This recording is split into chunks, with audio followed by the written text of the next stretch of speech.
This episode is brought to you by Progressive Insurance. Do you ever think about switching insurance companies to see if you could save some cash? Progressive makes it easy to see if you could save when you bundle your home and auto policies. Try it at Progressive.com. Progressive Casualty Insurance Company and affiliates. Potential savings will vary. Not available in all states. You know that music? That's the sound of shopping for car insurance the old way. Life's too short for that.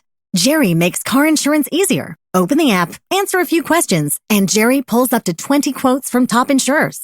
Then choose and switch right in the app. No re-entering your information. No saxophone solos. And Jerry keeps checking rates for you. So you're not back on hold 6 months from now. Visit jerry.ai/Libsyn today.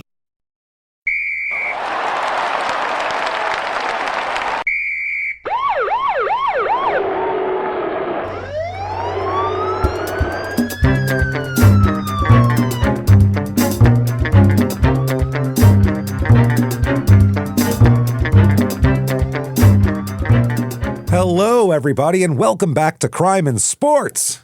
Yay! Oh, yay indeed, Jimmy. Yay indeed. My name is James Petrogallo. I'm here with my co-host. I'm Jimmy Wissman. Thank you, folks, so much for joining us today on this is a crazy-ass episode of Crime in Sports, man.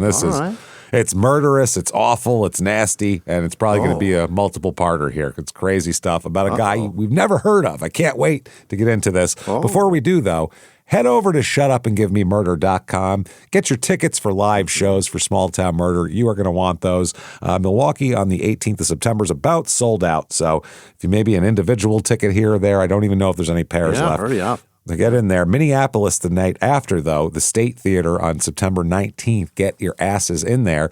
Get your tickets for that. Also, Dallas, Texas on October 3rd, October 16th and 17th to San Jose, Sacramento. And then we're going to Terrytown in Boston, and Terrytown is almost sold out. So tickets are over 90% sold, so you definitely want to get those now. We love it. Thank you guys for doing that. Thank you so much. Shutupandgivememurder.com is where you get all of that and any other info you might want. Also, get yourself Patreon. I mean, let's say you're listening to Small Town Murder, you're listening to Your Stupid Opinions. Yeah. You need to get Patreon too. Patreon.com/CrimeInSports. Just like this show. That is where you get all the bonus material. All you have to be is $5 a month or above. We've never changed the price, and we're not going to. Yeah. $5, but we keep adding stuff to it, though, somehow. $5 a month or above, you get everything we put out. As soon as you subscribe, you're going to get almost 400 back bonus episodes you've never heard before to binge on, and then you get new ones every other week, one Crime in Sports and one Small Town Murder, and you get every goddamn last second of it. So this week, what you're going to get for Crime in Sports, it's old-timey articles again, which are a crowd favorite, we'll just say. So we get requests for those so often. People have asked us just to do a separate podcast that is just old-timey articles. Like, they love those articles. Yeah. Then Small Town Murder, Love After Lockup, Part 2. We're going to talk about Season 7. Yeah. Will Moo Moo get his thruple, everybody? We're going to find out. You can find out who Moo Moo is and all about his thruple. It's amazing. So do that. Oh, it's hilarious. So subscribe there, patreon.com/CrimeInSports. And in addition to all of that, you also get, this would be worth it on its own, all the shows we put out, Crime in Sports, Your Stupid Opinions, Small Town Murder, both episodes, all ad-free with your Patreon. Ad-free. Can't beat it. And you get a shout-out at the end of the show. Jimmy will mess your name all up. Don't you worry about that. That said, I think we'll time to get into this. What do you say here? Let's start with our guy here, Dwight Thomas Eaglin, Eaglin. Never heard of him, right? Good reason. No. He's got several nicknames. He's a boxer. Oh. I mean, barely, but he's a boxer. One of them is Tommy Eaglin. One of them they call him Irish, and they also call him the Fighting Irishman. Yeah. So, yeah, he was born December 23rd, 1975. Where is he born, Jimmy? Ireland? Clearwater, Florida. That's right. Exactly. Yeah. That's I love it. The Fighting Irishman out of Clearwater, Florida here. Yeah. So that's what he did, and that's where he's born, and we'll talk all about him here. His mother and father are a fucked up, wild, crazy story. His mother's name is Anita Bowling, Boling, and his father is Kenneth Eaglin Jr. So his dad's a junior. Right away, that's a problem. He's got an older brother named Donald, and we'll find out how this happened. Now, right away, before he's born, I'm calling Grace. Yeah. I'm calling Grace when his mother is 11. Grace when his mom is 11. So a few years before he's even inside of her womb, I'm saying Grace for him. Incredible. Right then. It's not good what happens here. Yeah. Now, okay, he's born, like we said, in Clearwater, Florida, all that. Now, his mother, Anita, met his father, Kenneth, when his mother was 12 and his father was in his 30s. 30s. What? This is not good, dude. Why were they meeting? Well, during the time, he lived with the mother's family. He moved in as like I don't know if he's a boarder or a friend of the family or what, but he moved in and had, raped Anita because she's 12. There's no, even if he was 13, that's crazy. But, this is in the 30s is nuts for 12. Gross. Yeah. Not only had an abusive relationship with Anita, also Anita's mother was also fucking Anita's mother and Anita's two sisters as well. He was fucking a mother and her 3 daughters.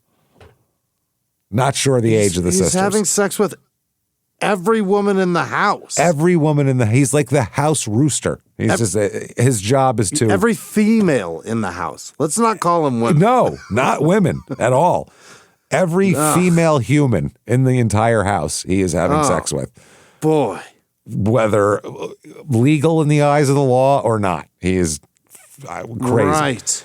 So at 15 years old, unsurprisingly, Anita gives birth to young Donald, who is our guy's older brother here. Dwight's older brother. Okay. Gives birth to Donald. Now, Jesus, this is fucking horrifying. Kenneth was 30 at that time, so he was in his late 20s, to be fair, when he was raping a 12-year-old, which makes it much better, obviously. So fucked up. Ugh, God. After Donald's birth, Anita marries this guy. Why? Marries him because she's 15 and has a baby. And her fucking piece of shit mother didn't take her to fucking get a goddamn abortion like a responsible person would. And fucking let this 15-year-old who's being raped since she's 12 have a rape baby with a 30-year-old. Fucking disgusting. Eesh. So, and you can extrapolate how the rest of the story goes just based on this. This is not a good origin story. This is a Florida, like a comic book villain from Florida's origin story here. God. This is horrifying. So they get married, and then Tommy, Dwight goes by Tommy as his whatever. He's born 2 years later when his mother's 17. So now she's 17 years old and has 2 kids with some dude who's twice her age. Okay, this poor fucking girl. Anita and Kenneth separated when Tommy's still an infant. She's getting a little long in the tooth for him, you know what I mean? A little old, I think. She's pushing 18. She's pushing legal almost. So he's never had legal sex with her. Well, I guess they were married. That's somehow legal. Yeah. Okay. A 31-year-old goes to marry a 15-year-old, and you go, yeah, that's great. As soon as they go up to the thing, you handcuff him and take him away. That's it. They're not allowed to get married. So bad. Yeah. I don't care what her parents say. I don't care what. No. 30, 15. We're not making it legal for you two to fuck. Ever. Fuck off. That's unbelievable. Ugh. God damn it. That's disgusting. Fucking disgusting. So, poor fucking girl. So they separate, and Kenneth takes the 2 boys. He's going to be a great influence. Sure. That's the guy you want. Raising 2 boys, especially. Well, at least he'll less chance he'll rape them, I suppose. But maybe. Maybe. I mean, if he's more likely to rape a young woman, I'm not sure. So they separate. Kenneth takes the boys and places them in the care of a guy named Alex Carlisle and his wife, who the kids never met before. Hey, kids, I'm going to take you from your mother, and I'm going to dump you off with people you've never met before. Enjoy. Right. Bye. Okay. So this, again, not good. So far, Just no a good family decisions. friend of some sort, but they've never met him. Some guy he knew, apparently. Yeah, they never met these kids before. I don't know why they decided to take these kids in. That's suspicious right there. Yeah, that's fucked up. So the children remained with these Carlyles for 6 months before their father came back and got them, Okay. scooped them back up again, and moved them to Kentucky as well. Yeah. Now, at the time of the move, Tommy's still in diapers, still, bottle and all that kind of thing, still a pre-toddler, basically, or, a young toddler, you'd say. In Kentucky, Kenneth left Tommy in the care of his brother while he went to work. Not Tommy's brother, not Kenneth's brother, Tommy's brother, who was under 5 years old. He's in charge. Perfect. Kenneth would go to work and leave a 5-year-old in charge of a 2-year-old. I mean, that's like that John Mulaney joke of we got a dog to watch the fucking horse. Like it's ridiculous. None of this is working. You know what I mean? Wow. That's crazy. They were, and this is in like they don't have like furniture, things like that. They just have mattresses on the floor. Like they're not living well at all. Donald, who was 5, was responsible for changing diapers and feeding the two of them. So he'd have to make a 2-year-old. A 2-year-old. So this 5-year-old would be in charge of changing diapers and making food and feeding a 2-year-old. 5-year-olds have no decision making, first of all. That's a bit early to have that kind of responsibility. A little bit, right? Like, I'm sorry I didn't change his diapers. I got distracted because Elmo was on, basically. Like, I'm 5. I get distracted real easily. Yeah. Holy. Yo Gabba Gabba had that beatbox guy again. Yeah. It was amazing. It was crazy. I was just mesmerized by it. I don't know where the kid crawled off to. He made all the music with his mouth, Ma. Wow. So they move out of this house. Yeah. And the children both, I don't know if Tommy will remember this because he's like 3 years old, but the other brother remembers it. They watched their father burn the house down for insurance. Come on, kids. Got to set the fire now. Burn the house down for insurance. I got to show you one of life's valuable life lessons. Yeah, houses see what you do is you insure them, and they're worth a lot of money. When you can't afford it anymore, and I assure you won't at some point. You light a match. That's how it goes. You ever seen Goodfellas? Yeah. Come on, kids. Let's watch Goodfellas. Sit down. Yeah. It's about time you've seen Goodfellas, I believe. Dip the tampons in the kerosene. Yeah, and then hang them nice from the ceiling. Look, you look like you're decorating a fucking Christmas tree. Let's go. Hurry up. So Kenneth then leaves the boys with an old people who they don't know at all. Yeah. So they don't know these old people, left with random old people. The children lived with this couple while their father attended college. You don't know. He went to college. You're in your mid-30s. You have 2 kids that you got from a fucking product of raping a fucking teenager. You don't get to go to college. Sorry. Take care of these goddamn kids that you made. College is on the table. Wow. Eventually, Kenneth moves the children into his dorm room. Can you do that? I don't think so. I think that, but it is in Kentucky. So in Kentucky, maybe. Yeah. In Kentucky, you probably can have the limit of 3 kids per dorm room and 5 jugs of moonshine, I believe, is what you're limited to.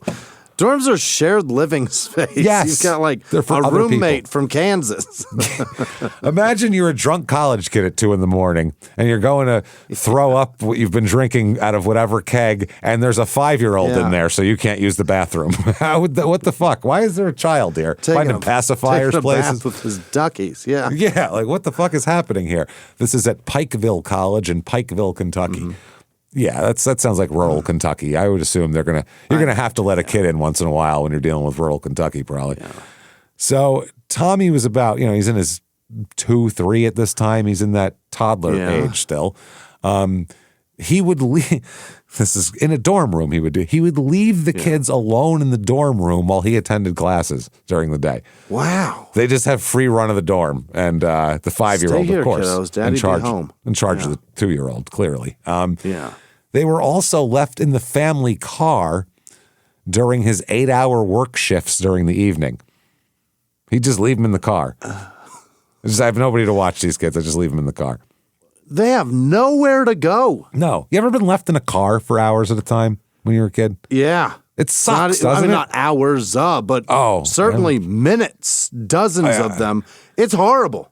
Yeah, I remember my mother had some appointment she had to go to, and she was like fighting with my grandmother. I don't know. She probably could have found someone to watch me, but instead, irresponsibly, just decided to take me with her and to the city of Poughkeepsie, where I huddled behind the fucking seat because it's dangerous. So I huddled behind a seat when I'm 6 while she had some appointment for like 2 hours. I remember doing that, and it sucked. And I was like, this sucks. I can't imagine every day just 8-hour shift in the car. That would blow. Yeah. During the evening, too. During this time, also, he brings a girlfriend in to live in the dorm room as well with him, because there's plenty of room to be banging a college chick while you're hanging out with these deals with these kids. So during the time that this happened, these kids witnessed their father beat the shit out of his girlfriend at one point, well, at multiple times, but this particular time, beat the shit out of his girlfriend, strip her naked, rip her clothes off, and throw her out into the dorm room hallway, into the dorm's hallway from the room, kicked her out. So he graduated from Pikeville College. I don't understand. It's wild that this guy goes to college, has a job. If he did certain things different, you go, wow, he's being like a responsible single parent at this point. But he has nobody watching them or any of that shit. Like, this is crazy. Fuck. And no matter what he does with the kids, he got them by rape. This is crazy. At least one of them. It's crazy that he's in control of their lives. Yeah. Wow. So he graduates, moved the children back to Indiana to live with their elderly grandparents. This is Kenneth Sr. and Wyoma Eaglin. So he's now living with his elderly grandparents, Kenneth's parents. So Tommy's about in the 3s at this time, almost, 4, and Donald is 5, pushing 6. They're left in the care of their elderly grandmother, who was suffering from skin cancer, bowel disease, and weak bones. Let's give her a couple of bones, too. Weak bones. She's got weak bones. Got weak trees. So that's what you get. Someone, when you get all that diagnosis, you go, do you have a couple of toddlers you could care for? I feel like that would really help you a lot in terms of medical care. I got kids you need to watch. Whoa. She was also not good at keeping track of her medications and would sometimes take twice the dosage because she thought she took it and she didn't know if she took it or not. So she took it again to make sure, and it ended up being twice the dosage, which would leave her as, quote, just a vegetable, according to the family. Oh, I'm sure. So she'd sit there drooling there. Yeah. While kids run around like crazy. The grandfather basically had limited involvement with the kids. He didn't give a shit about this at all and wanted no part of it. He's like, I'm old and I'm not watching these fucking kids. So apparently the grandfather was the family breadwinner and worked 12-hour shifts. An elderly grandfather, 11 a.m. to 11 p.m. at International Harvester 5 days a week, and then spent the weekends maintaining the farm they lived on. So he didn't really have any time for these kids, essentially. This man's out here selling combines and tractors and shit, and then comes home to work with combines and tractors and shit. 12-hour shifts all around. So Donald, Tommy's older brother, described his grandmother as verbally demanding because she was frail and physically limited. So she had to, yell at you to get her point across. Also said she was hurting all the time, and that the grandma and grandpa would verbally fight in the presence of the boys a lot. That happened a lot. The family moved around all over here. Time with the grandparents. They're in Kentucky. They're in Indiana. They're in Illinois. A grandpa eventually was abusing grandma, was smacking her around. Bad bowels and weak bones and all. He's beating her up, and the kids saw that. It's not good. Also, Kenneth, during this time, he's always hitting the kids too. These boys are always getting smacked around. Oh, absolutely. Yeah, he's not treating them with compassion. Concern between, yeah. Yeah, he smacks them around. On Tommy's third birthday, this is a sweet, just a lovely story. We've had a lot of we've had a lot of bad childhoods on this show. Like it's kind of one of the standards of our show. But it's almost a staple. Yeah. This is a top 2% bad childhood here. This makes like Toe Nash look like he had a good childhood. Remember the Toe Nash childhood? Yeah. This makes him sound like he's doing fine. Like it's bad. On Tommy's third birthday, his father was holding him upside down by his feet and punching him. Like he made his own toddler punching bag, holding him by his feet and punching him in the face. Okay. Why? And he was mad at him. While he did this, because of the force of what he was doing, he snapped Tommy's femur. You know how hard it is to snap a 3-year-old's femur?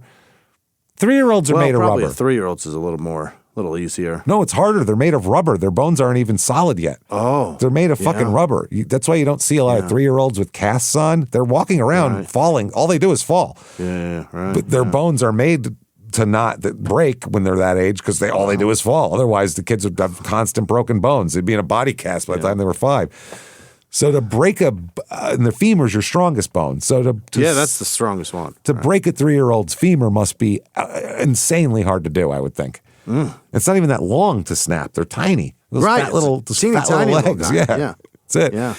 Donald said it was common for his father to hold the children this way while he beat them. He found it convenient to hold them upside down by the feet and beat them. That was his move, apparently. That's the easy way. It's creative. I'll give him that. I've never heard of anyone beating their children like that. Have you?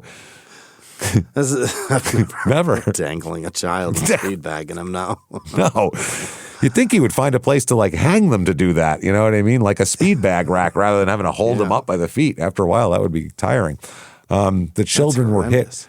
Not only were they punched, they were beat with belts, switches, yardsticks. Donald later said, quote, whatever was close by. Yeah, I mean. Just, grabbing distance. This gavel, pow, just whack your kid with it. That's nice. Kenneth would hit the boys on their legs, backs, heads, faces, causing them to bruise and bleed. He just beat them like they were adults, basically. Like he was, mad at them and they were adults. Yeah. So he would beat them also, not only with his fists and with objects, he would also use them and propel them into objects, run them into things. Hit a kid with an object or hit an object with a kid. That way he could basically beat them with the house at that point if he ran them into the walls, floors, and furniture. And that's what he did. Shit. And he would tell them repeatedly that they were worthless just like their mother. Very nice. Nice. Classy. Nah, that's class right there. Oh, boy. This guy is all class, isn't he? Kenneth eventually moved to Alaska and left the children in Washington with his parents. Moved to where? Alaska, where scumbags who have horrible pasts move to get away from them. To hide in plain sight. This is who moves to Alaska. A guy who is leaving behind a trail of broken children. That's who goes to Alaska, generally. Wow. However, during his visits home, he continued to verbally and physically abuse the children once or twice a day, Donald said. Oh, boy. So that's nice. When Dad comes in to visit, you still know he loves you because he beats the shit out of you on a daily basis. That's nice.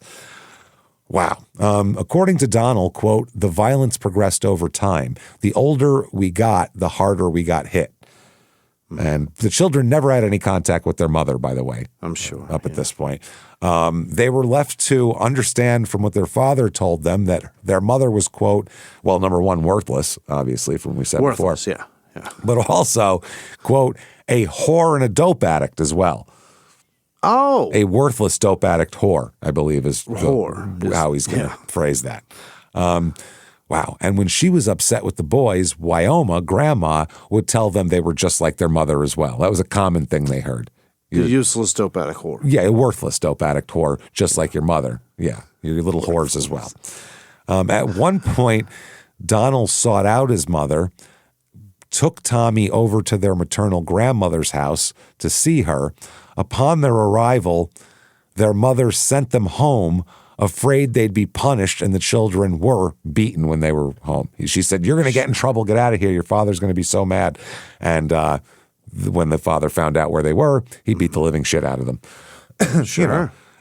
Because it's totally abnormal for a 6-year-old to want to see their mother. That's super weird. Right. They didn't remember their mother. You know what I mean? They wanted to go see mom. That's wild. When Donald was in the first grade, we're still only till Donald in the first grade. This is how horrific this is, okay? My word.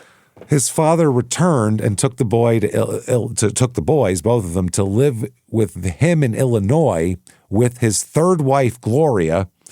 Yeah. No, we don't know how old she is, but she has 3 children already. So we're going to make a Brady Bunch.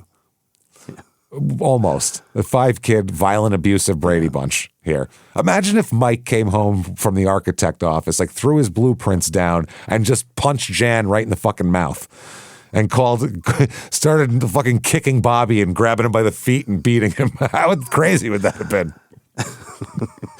Seems like he needed it though, right? Possibly, yeah. Seems like he had a lot of rage simmering in there, old Mike Brady. So he's in wants to come out, James. That's all it is. Yeah, he's like, they won't let me. Yeah. They won't let me just be who I want to be. Damn it. Kenneth continued to abuse his children, but now, lucky for him, he's got 3 more kids to abuse, and he abuses the shit out of them as well. They're not even his kids. No one. He's abusing people who didn't even come from his ball sack. That's insane. They had nothing to do with him. Imagine the fucking nerve on somebody to beat someone who isn't even theirs. Somebody else's kids. You know, it's bad enough to beat your own kid. You shouldn't beat your own kid, obviously, but at least it came from your balls and you have some weird mental thing in there saying, at least you've got, I put you in this world, I'll take you out. That bullshit. There's something inside you that's telling you to do harm to do good. I don't know what that is, but at least to like you have your object is to raise a better child than what you deem this child as being, right? Usually in the beatings. Is that what people are going for? It's not, I assume. That's not what you get out of it, so that's really weird. Hey, everybody, just going to take a quick break from the show to tell you how to get a better wireless plan for way less money with Mint Mobile. MintMobile.com. You know what I'm talking about? Mint Mobile's the way to be. Remember when you were a kid and summer was everything? And it's freedom. There's no homework and no school every day and nothing like that. And you can, whatever. You can have a juice box right when you get up. And it's just great stuff. And as adults, summer still means freedom. Thanks to Mint Mobile's summer sale. Right now, all of Mint Mobile's plans are $15 per month, even unlimited. So free yourself from big wireless and their gimmicks and gotchas and all that hidden fees and switch to Mint for high-speed data and coverage on the T-Mobile 5G network. There's no reason not to do this. The service is great and the price is outstanding and amazing. You're not going to get that price anywhere else for anywhere near this level of service. It's a no-brainer. This is one like, what are you doing out there? Just sign up. It's easy. It's great. Mint Mobile took what's wrong with wireless and made it right with premium wireless for $15 a month. All plans come with the high-speed data, unlimited talk and text delivered on the nation's largest 5G network. You can even bring your current phone and your number, no problem. Choose from the 3, 6, or 12-month plans and say goodbye to a monthly bill.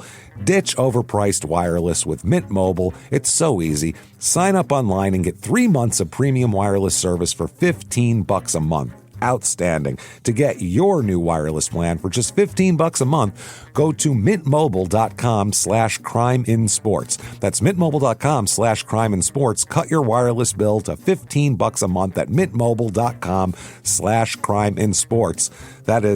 That's it. There's no catch. Upfront payment of $45 for 3 months, $90 for 6 months, and $180 for 12-month plan required, $15 per month equivalent. Taxes and fees extra, initial plan term only. Greater than 50 gigabyte may slow when network is busy. Includes up to 20 gigabyte hotspot. Capable device required. Availability, speed, and coverage varies. See mintmobile.com for details. You're listening to this podcast, so I know you've got a curious mind. Here's a helpful fact you might not know yet. Drivers who switch and save with Progressive save over $900 on average. Pop over to Progressive.com, answer some questions, and you'll get a quick quote with discounts that are easy to come by. In fact, 99% of their auto customers earn at least one discount. Visit Progressive.com and see if you can enjoy a little cash back. Progressive Casualty Insurance Company and Affiliates national average 12-month savings of $946 by new customers surveyed who saved with Progressive between June 2024 and May 2025. Potential savings will vary. That's like my saying... My kid's 18, and he talks back like crazy. I still haven't punched him yet. Yeah, that's what I mean. That's like putting juice and popsicle sticks in a popsicle thing in an ice cube tray, and then setting it out on the porch in the summer and saying, I want icicles. You know what I mean? Like, or I want ice pops. Popsicle today. It's like, you're not. You're going to get nothing because that's not how you do that. There's a freezer that goes in, and nurturing kids is a better way to get them to be good people. Rather, very interesting. But I'm sure there's some sort of psychological thing there that they think they're doing good. No shit. It has to be. There's a thing in the paper about pops owing all sorts of money here. You have to file your answer or otherwise appear in this case at the clerk of the court, blah, blah, blah, blah, blah. It looks like he owes like $8,000 plus court costs and attorney fees and all sorts of other shit. Yeah. I think this is for like you're going to lose your house, basically, which is interesting here. But under that is something even more interesting. Oh, yeah. It says, read this in the newspaper. Well, I got to read it. Got James in. Some awesome facts about America brought to you by Diet Center. Okay? Some diet, whatever, weight loss center. Some awesome facts about America. This is what they put under that. Awesome 59,400 deaths from colon cancer in 1984. 37,300 deaths from breast cancer in 84. Isn't this awesome? And they're doing great. They go down. Americans spend $400 million each year for laxatives because they have too little fiber, all this shit. Wow, this is insane. We were in much better shape back then, apparently. Approximately 14% of adult men and 24% of adult women are at least 20% over ideal weight. That would be a dream nowadays. Are you kidding me? Yeah. In like Mississippi, it's like 54% obesity rate. It's fucking insane. Obesity. Yeah, over ideal. This is over. Obese is more than that. Yeah. They're way fatter than this even now. Wow. That's incredible. So it says, don't be an awesome fact. Find out how we can help. Call today. So there you go, everybody. So Donald said he stayed with his father for, quote, half of a school year before returning to live with his grandparents. Tommy wasn't in school yet and remained in his father's care for about 8 months until after Kenneth left this woman he was with. He got tired of beating her kids up and he left. That's nice. So Tommy returned to his grandparents' home, or was returned, I guess, to his grandparents' home. And by then, Grandma's health is even worse. She has all these things and has a broken hip now. And that's not good. And her bowel disease is much worse. And she's developed dementia. A dementia-riddled, bowel-diseased, broken-hipped, weak-boned, by this time, too, they said heavily medicated woman is going to watch a fucking 4-year-old and a 6-year-old. And it's getting worse. And go every day. Dementia doesn't generally get better. Usually it's bad. It's going to get worse. You can't heal that. Yeah. And Tommy's grandfather continued to work full time. And so the children, poor Donald, in addition to having to take care of the toddler brother, he also has to take care of his sick grandma now. So they're watching her. She's not even watching them. This poor Donald, man, he is too much responsibility. The brothers were responsible for feeding her, like clipping her nails, grooming her, taking her to the restroom, cooking her meals, as well as administering her medication. Doing everything and doctoring her. You're going to trust a 6-year-old to dole out medication. Oh, boy. She continued to punish the children by hitting them with switches when they got close, I suppose, throwing household objects at them, and this is a great, sweet move from Grandma here, locking them out of the house at night so they would have to sleep outside. Could you, dude, come on, man. Yeah. I mean, this is, you couldn't make this up. No. If you made this up, you'd be like, too much, pull it back some. Like if you And the old lady locks him out too. Yeah. Like if you were making like a movie about a pair of serial killer brothers. Yeah. And you were making their origin story, they'd be like, okay, now people are going to start to feel bad for them. Yeah. It's too far. You know what I mean? Yeah. This is like, it's going to be, they're going to be our protagonists here in a minute, for Christ's sake. This is horrible. Yeah. So Kenneth continued to visit his children, and during these visits, he would, put violence upon them, as one does. Yeah. Donald recalled one incident where his father, quote, wow, my father, quote, punched me in the stomach so hard I urinated myself. Oh, boy. Fucking his... Flipped the bladder switch. Yeah, too much. Wow. Not enough room for the pee in there. Had to come out. During the beatings, Kenneth hit his children with closed fists, sticks, belts, quote, whatever he could get his hands on, and grabbed his children by their necks and stomachs while he beat them as well. So that's nice. When Tommy was 9, Kenneth moved the boys to Canton, Illinois to live with his fourth wife, Raylene, and her 5 children. More kids. 5. Now, if any of them are girls, he's going to rape them, number one, because he fucking raped a 12-year-old. And if any of them are boys, he's going to beat the living shit out of them with whatever's handy. So, right, as he dangles them. Wow. Now, the youngest of Raylene's children, the 2 youngest, Lawrence and Jonathan, were actually Kenneth's biological children. Wow. He had planted those seeds sometime before they got married. Wow. So the children lived with Raylene and her family for about 2 years. During this time period, Donald and Tommy were left to care for the 5 younger children for extended periods of time. He's really building a resume of this. I mean, shit, they're like 11 and 9 now. They're practically, should you open a daycare center? They could probably be licensed at this point. Wow. They would bathe the baby, cook for and feed the children, and clean the house. This is amazing. If the house was not clean upon the father's return, we're talking 7 kids with the oldest being 11.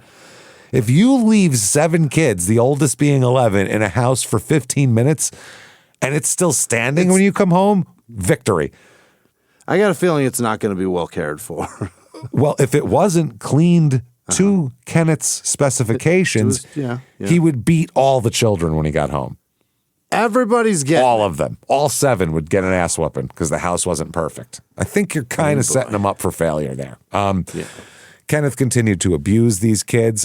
He would also line up all the kids. This is fun. This is this is some dad stuff here. Everyone's dad has done this, right? He'd line up all the kids in order of age, like the Von Trapps, basically. It's the same thing. But rather than have them sing a song for their guests, he would line them up and hit them with his belt on their backs, legs, and, quote, wherever the belt hit you. He'd say, line up for ass whoopings, and he'd beat them all while they stood in a line in order of age. My God. That is incredible. During one incident, he punched Tommy in the back of the head with his closed fist, then picked Tommy up and, quote, threw him. Threw a child, a 9-year-old, just tossed him somewhere after hitting him in the back with a closed fist. This is like the Iceman had this childhood. This is he's worse than the Iceman's father. He literally is, I think. Fucking A. He's worse. Because at least the Iceman's father didn't rape his mother when she was 12. So I don't think he did. No. I think she still cared for him at the end there too.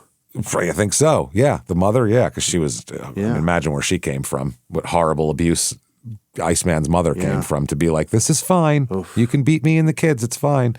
Donald said he could name 100 of these types of incidents, at least, like top of his head, just as much as you have time for. Then he also used to do this. This is, I've never heard of this before. Kenneth would set up Baby Fight Club, where he would have the children fight each other. Now this, I got to tell, I have Italian uncles who used to be like, hey, why don't you, come on, get in there, kick each other. They would try to needle us to do that too. Probably sick fucks also, but they didn't. What is he? They like didn't. a sultan. I'm bored. Yeah. He would then punish the loser of the fight. Yeah. What the fuck is going on? Oh my God. He would use wrestling moves on the children, like fucking WWE moves on the children as discipline. Like, I'm going to put you in a figure four because the house isn't clean. Stone Cold Stunner, and I'm bored. Yeah. He had a great pile driver. It was like Paul Orndorff. He'd really get off the ground, and he was known for it. He taught the children hand-to-hand combat and would choke the children out, fully unconscious, would choke them into unconsciousness to show them how to do it.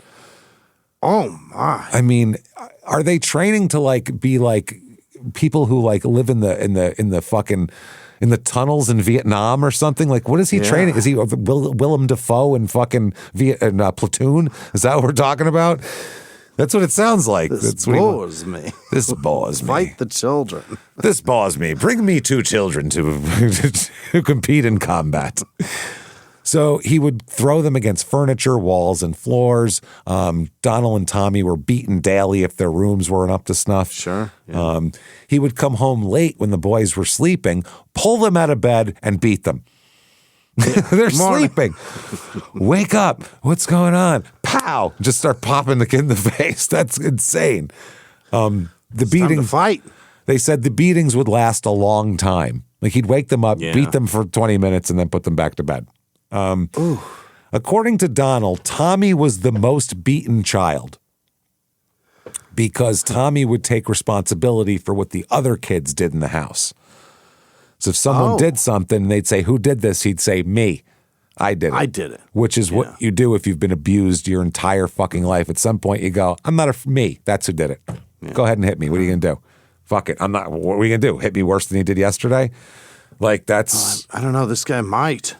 I know. That's how abused... There's different ways abused kids go, and some of them will be meek, and some of them will be, "I did it. Fucking go ahead and hit me then. Right.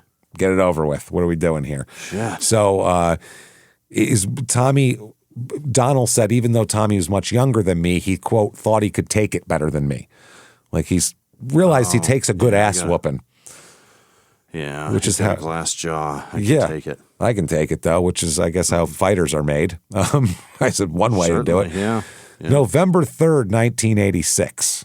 Jesus Christ. Canton firefighters were called to the Kenneth Eaglin residence at 1238 East Chestnut Street at 5:47 a.m. when a furnace blower motor caught fire. Officials say the motor had fire damage and the home had smoke damage. No one was injured in the incident. So their house caught on fire that night. Lovely. On several occasions, Kenneth would take the kids out of school and force them to work with him at different work sites. Oh, nice. Like, listen, if your mother can get pregnant at 12, you can work at 12, certainly, right? Clock in. Clock in. The work included manual labor, lifting, and hauling, and the boys would assist their father hauling and loading hunks of scrap metal onto trailers.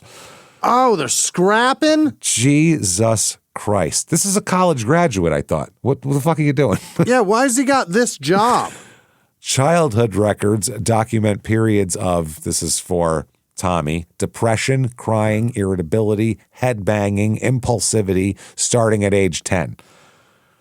Jesus. Starts having symptoms of mental illness now, which is not surprising at all, obviously. No. He received treatment for depression, anger, and impulsivity at the insistence of schools, and this included getting some medication.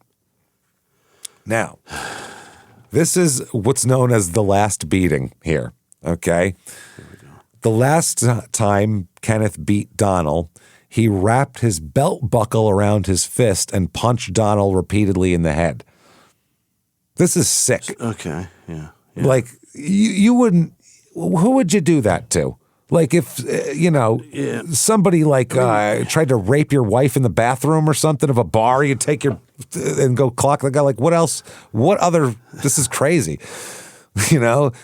So. To doctor your fist to fight a child is pretty... It's intense. Pretty chicken shit stuff, right? It's a bit much, I would say, yeah. It's an overkill. Now, during this incident, according to Donald, quote, Tommy went upstairs to shoot my father. Oh. He just said, I'm going to go shoot him. Fuck this. I'm going to kill this guy, get it over with. He couldn't do it because my little brother Lawrence walked in front of him, tried to protect his father. Don't shoot him. Please, don't shoot him because he's too young to realize this is the best thing for everybody. If I shoot this man, it's best for all of us, really. Right. Especially if you're 12 and you've getting beaten constantly. They're going to put you in some sort of mental facility for 6 months and you're going to be fine after that. Maybe you'll get some foster Wherever parents they or put half us decent. is going to be better than this. Gotta be. The children were removed from the home the following day by the Illinois Department of Children and Families after Donald reported his father to school officials. They kept this quiet up until this point. And then finally him and Tommy said, we're not taking it anymore. If I can't kill him, I'm reporting him. Fuck these people. Tommy was 11 years old when he was removed from his father's care and placed in the custody of the state of Illinois. Have we had many worse childhoods than this? I mean, the violence is, there's certainly been some that rival it based on poverty levels, but the violence is just outrageous. I don't know if we've had anyone that had this kind of violent upbringing before. Yeah, the violence is just too much. Let us know. Creates a really tough child. Wow. Incredibly sad. Yeah. If you remember someone with a worse childhood at Crime and Sports, hit us up and tell us because I can't remember anybody. Like I said, a couple people, just the poverty of having a dirt floor and no bathrooms and shit like that. But it wasn't that plus getting the shit beaten out of you like seems to be happening here. So Kenneth, by the way, later on, he will be, this is fucking crazy. Okay. He will get a 22-year sentence, Kenneth will, Dad, from the state of Illinois for, this is a great fucking thing here, for 2 counts of cruelty to his children, Tommy and Donald, and solicitation of murder against the state's attorney. He tried to have the DA? He tried to have the DA murdered for noticing that he beat his children nearly to death on a daily basis. Wow. This is a bad guy. Yeah. This is the worst guy, right?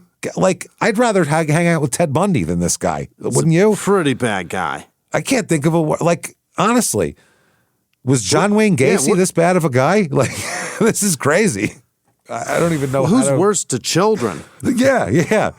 It's a fucking toss-up between this guy and Diane Downs, for Christ's sake. And she drowned her kids or whatever, shot them all. Yeah. This is crazy.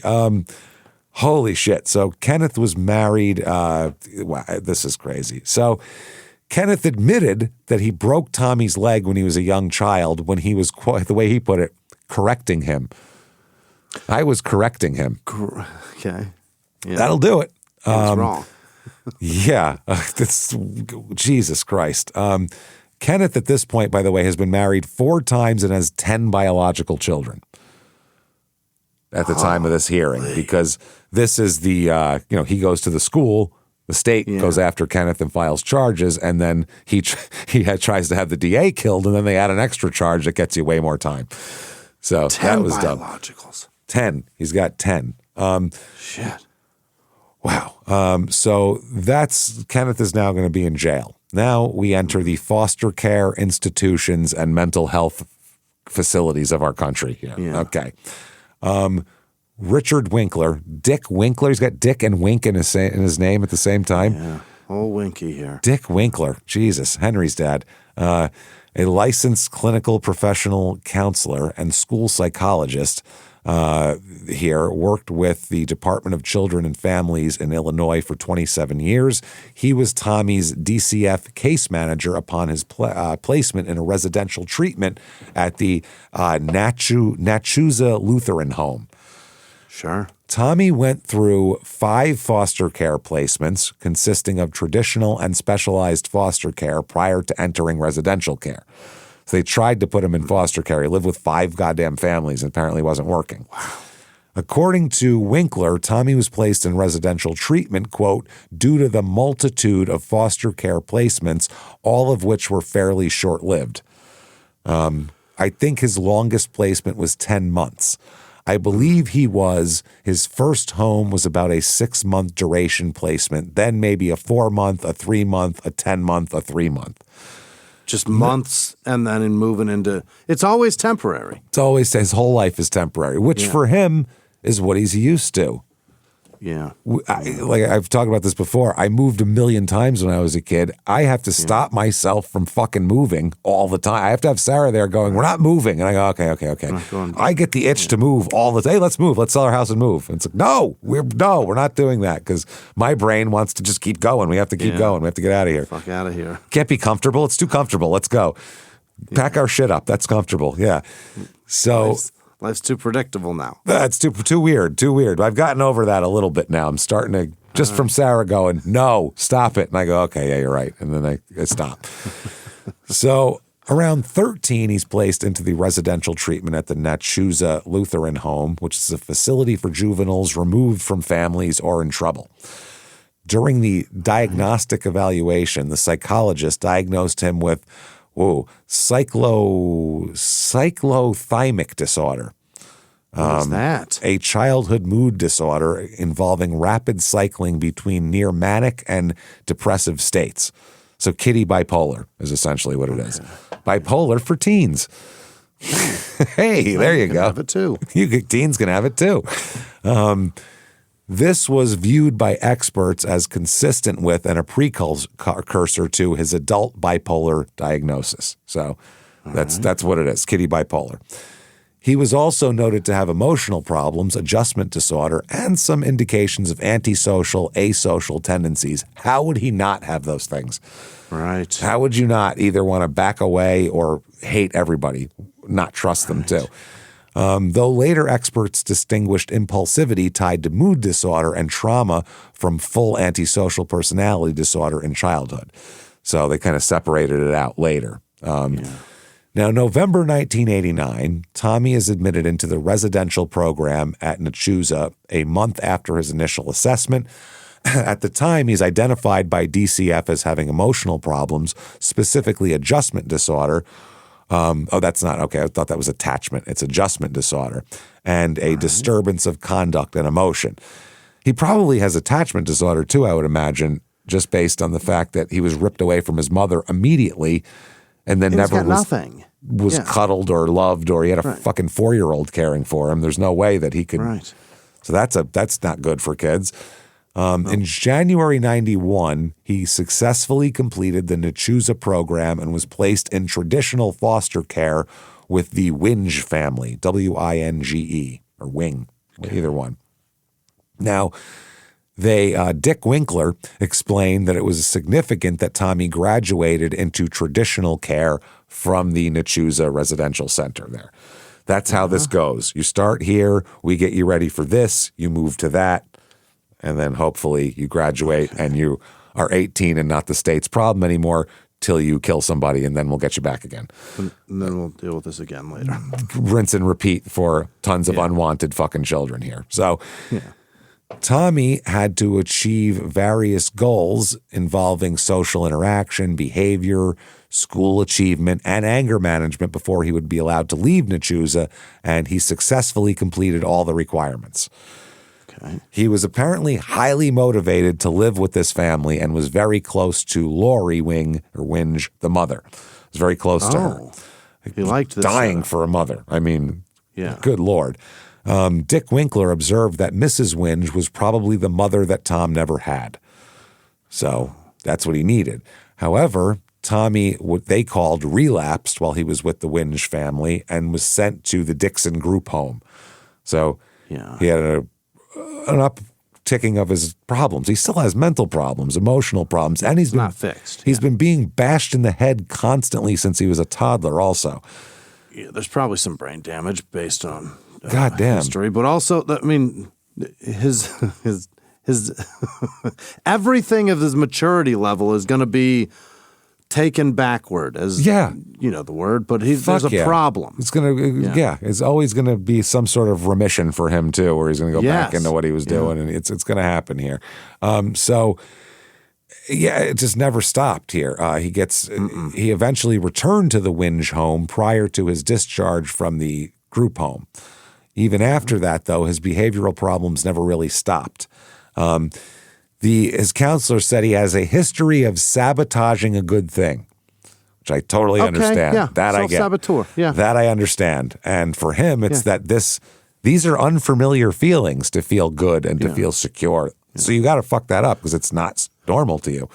Well, a lot of times you self-sabotage because you, A, don't think you deserve it, and B, you know that this is going to go away soon, and you may as well be the driving force in it rather than being hurt by somebody else. And people they like what they're used to, even when it's terrible. Yeah. You know what I mean? You get a woman who's had a chaotic past who likes guys who like beat her and cheat on her, all this, and then she goes out with a nice guy. She's going to eat that guy up and spit him out in 3 months because that's not what she needs inside unless she gets a shitload of therapy.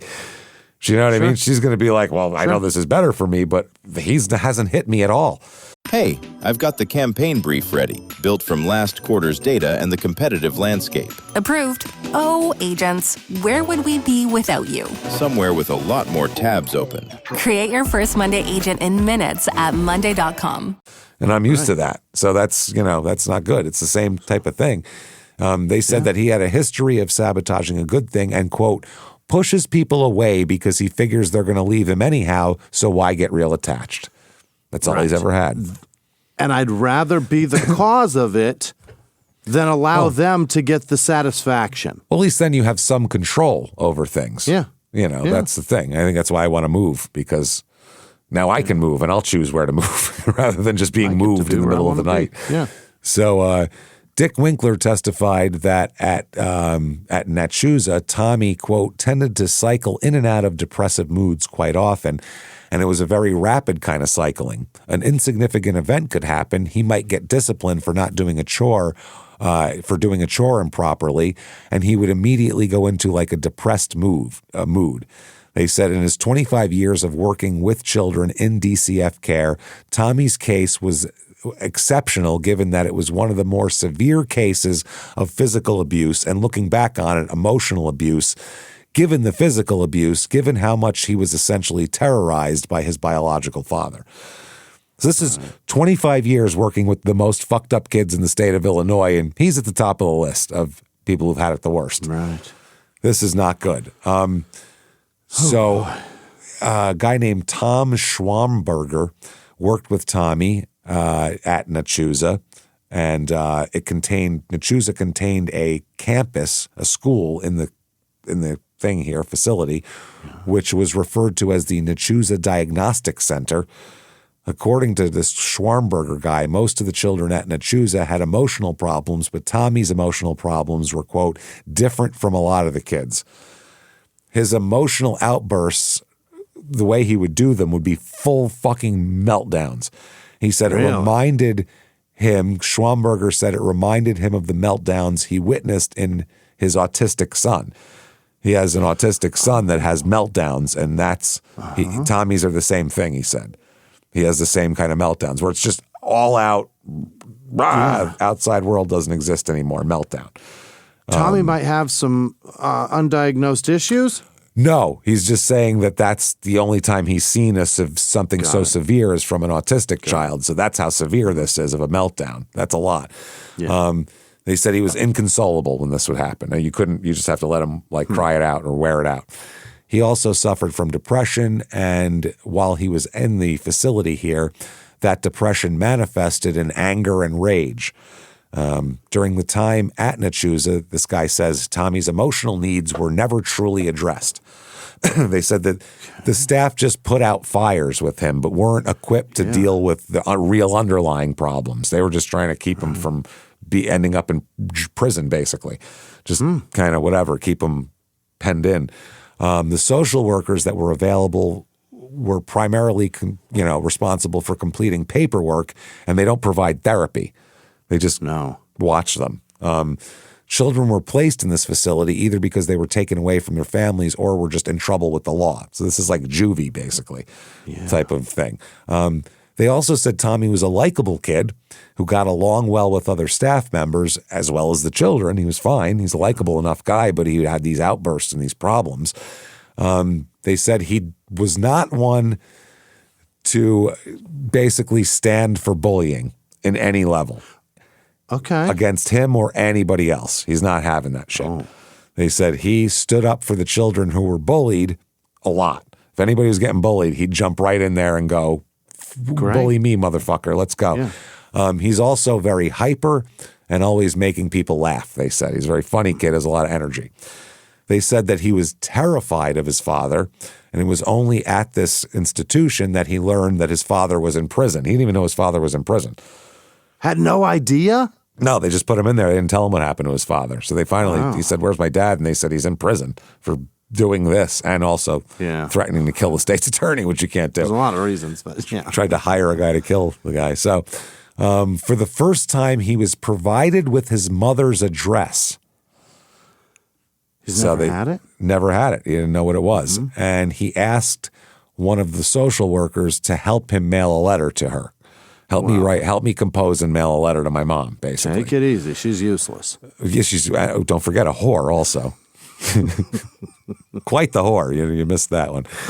So there was an initial assessment to determine if a child should be placed at Nachusa. The children were not provided any type of therapy for emotional problems while here. The only programs available to the children was an Alcoholics Anonymous program, which, you got to get them into religion early, I guess. That's what that's fucking for. For an 8-year-old. And that the children were taken to, which also was attended by other adult community members. So it wasn't an in-house one. They would take the kids with a problem and take them to a regular AA meeting with a bunch of drunken adults. Fuck. Which that's not what they need. No. Neuropsychological testing in childhood showed a high IQ for Tommy. He had a score of 126 at one point here.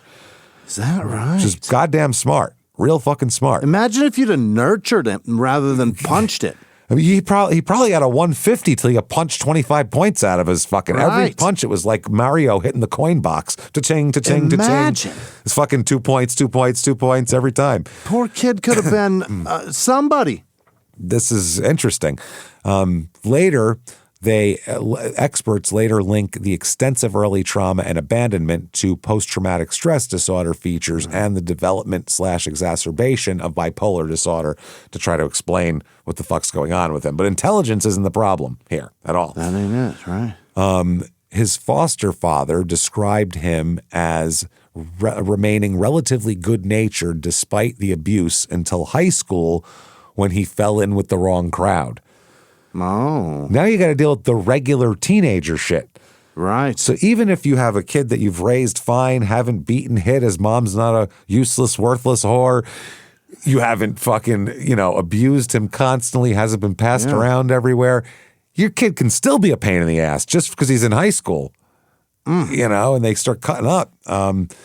But, this background, he is primed to fall in with the wrong crowd and be the craziest motherfucker around. You know what I mean? Fuck yes. So Tommy said he was arrested several times as a teenager for fighting, which seems on character or in character. He was angry. He's a 3-sport athlete, by the way. He's also I guess he was class president at Rock Falls High for a year. Is that right? So, I mean, he's got charisma, obviously. Yeah. He's got something. 3-sport athlete, it makes sense. So, by the way, there's an article in the newspaper about him that says his relationship with his father was considered rocky at best. Rocky. Could be the understatement of the fucking year. So he plays high school football, sustaining more head trauma, by the way. Noted concussions and shit. It's not enough that it was already had. He also begins seriously boxing because he hasn't had enough head trauma. This is a brain damage sport special here. Certainly. He is going pudding brain quick, including gold gloves level competition, which again, repeated head injuries and concussions here. Which was later cited by neurologists and psychiatrists as contributing to his impulsivity, chronic traumatic CTE risk, and interaction with his bipolar disorder as well. You don't want to have more brain damage adding that to mental illness. That doesn't help any. Right. He also began using substances at this point because why not? Perfect. You're going to want to quiet all those fucking voices down and all that anger down. Alcohol and cocaine in his younger years. This is a guy who doesn't sound like he needs cocaine at all. at all. This is a guy, you want to sit him down with a nice bong and say, this is what you calm it the fuck down. Just take it down a notch. Everything. Sit back, relax. Yep. Instead, booze and coke. Just fucking murder fuel, basically. So later records reference use around the time of this offense here, when he first started getting in trouble. By his late teens and early adulthood, he's prescribed Prozac for the manic episodes and mood issues. All right. Now, Jill Hassung, who is a worker at the Nachusa place and a good friend of Tommy, said at age 18, Tommy moved to St. Petersburg, Florida to live with her because he was starting to get in trouble in Illinois and she wanted to give him a fresh start. Talk about bringing home the lost puppies. Yeah. She felt bad for him and moved this troubled young man to Florida, where everything will be better, I'm sure. It'll fix it. Yeah, it's a good reset. Other than fitting in, I don't know what else is good for him down there. You're certainly training him, cross-training him, really. Really, you are. Well, he gets down to Florida and he starts getting involved in boxing at the 4th Street Gym and found a job working for his brother who owned his own construction business. Now, luckily for him, he's got 9 siblings, so that's helpful. One of them's got to have a job for you eventually, right? So the Hassung, the lady, what's her freaking first? Jill, we'll call her Jill. Jill attended all but one of his local boxing fights and explained that Tommy had a rough boxing style. So they said that basically, whether he's boxing in the gym or during a fight, he had a weird thing, almost like a Rocky Marciano, where he would take hits before he would start fighting back. Oh. Like, he needed you to piss him off first. Rope-a-dope, but I'm not going to dodge him. Yeah, it's no. It's just going to eat him. I'm just going to hit me, let the rage build up inside of me. Right. Then I see your face as my father's and I beat you. That's how it works. So he's a really dedicated boxer. He trains regularly and before and after a full day of work. So he gets up early, trains, goes to work, then goes and trains again. He continues to experience emotional problems, though, because boxing isn't going to solve your issues. You can't run from them unless you're, only inside the ring is where they're going to be fixed. As soon as you step through the ropes, shit's fucked up again. That's how it is. Life's back to normal. Yeah. Fuck. Comics try to run from that by being on stage. You're only up there an hour a night, asshole. What about the other 23 fucking hours when you're a mess? Where you're running to? Yep. So on one occasion, he called Jill because he was upset and scared. He was crying and told her that he was afraid I might hurt somebody and told her that he needed to get on some kind of medication. And that's when he was taken to a physician and put on Prozac. Okay. Now, the doctor said that he said that since Tommy was a boxer, he wanted to give him something that would allow Tommy to keep his edge as far as boxing. Nothing that would, dull him down too much. Sure. Lithium might not be the best thing for you if you're boxing. You need something that's going to keep you up a little bit. He had another setback here while he's competing in Albuquerque, New Mexico. His coach had to call Jill on the phone because, quote, Tommy was acting really strange. Uh-oh. How do you act strange? When you're a stranger. We'll find it. Yeah. Here. Wow. He told her that Tommy was off his medication and that he needed his medication. So Jill had the prescription faxed over to a drugstore in Albuquerque to get him his medication. When Tommy first started taking Prozac, he was even more hyper than he usually was. It made him hyper, the Prozac. Jacked him up a lot. That's not good. No, I don't know how that works. I don't know if that's like if you're not hyperactive and you take Adderall, it makes you hyper. But if you're hyperactive and you take it, it makes you calm. Maybe I'm not sure. I don't know. It could be the dosage is wrong. It could be a lot of things. But the main point is not working with his brain chemistry. Right. Yeah, not working with that. His behavior on Prozac changed, and the last time he was on it, he, quote, just got real paranoid. He started to get paranoid on it. Yeah. So Jill said that Jill was the one who told Tommy that Lori Winge, the former foster mother, had cancer. Yeah. And Tommy cried and said, why does it have to be her? Why can't it be my real mother? Oh my God. I mean, I don't give a fuck about her. I don't have any relationship with her. She left me with in your mind, The mother's just as much as a victim as you are. Sure. But in your mind, she's an adult and she's your mother, so she should have protected you from father, obviously. But he also hasn't seen that woman, and who knows, she might have this too. Never know. She could be dead by now too. So several weeks later, they said Tommy was absolutely destroyed when Lori died. Just wrecked him. Yeah. Now, boxing-wise, we haven't gotten into this at all. It's an hour 6 into this thing. It's been an hour of child abuse, and now let's talk about some boxing for a minute before we get into more horrible things. So a professional boxer named Mike Middleton described Tommy's boxing style as take two to give one type of fighter, which is exactly how they described exactly how they described Rocky Marciano. Exact same way. He was short and had short arms and was smaller than everybody, so he'd get in.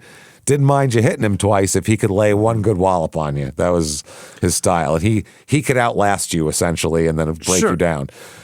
Fine and well, as long as you've got the punch to back it. Yeah, Marciano's 49-0, so it worked out for him. Yeah, there's very few that you're talking about, James. You're talking about one guy. Many. That's what I mean. One guy can do it. It's the Rocky Balboa style, which you look at and you go, "That's a terrible way to box." Jesus, that's horrible. I mean, nobody looked at Marciano and said he's just so technically superior. They just said he's willing to get hit in the face and hit in the face more than anybody else. That's it. He's tougher than them and he hits hard, and that's it. That'll make you slur saying the word apple. Yeah, there's no S in that. Damn. So that's how it works. He said he would absorb punishment, keep coming at you, and impose his will upon you. His style was to just keep coming, which mentally will break down a boxer if someone keeps coming and keeps coming. It's like that's just after a while you start to lose your mind. I can't get this guy to back off. So Middleton frequently observed Tommy put his hands down during a fight as well as in training sessions. This would cause him to be hit in the head without any defense. Didn't care. Right. Yep. Thought he was tough enough.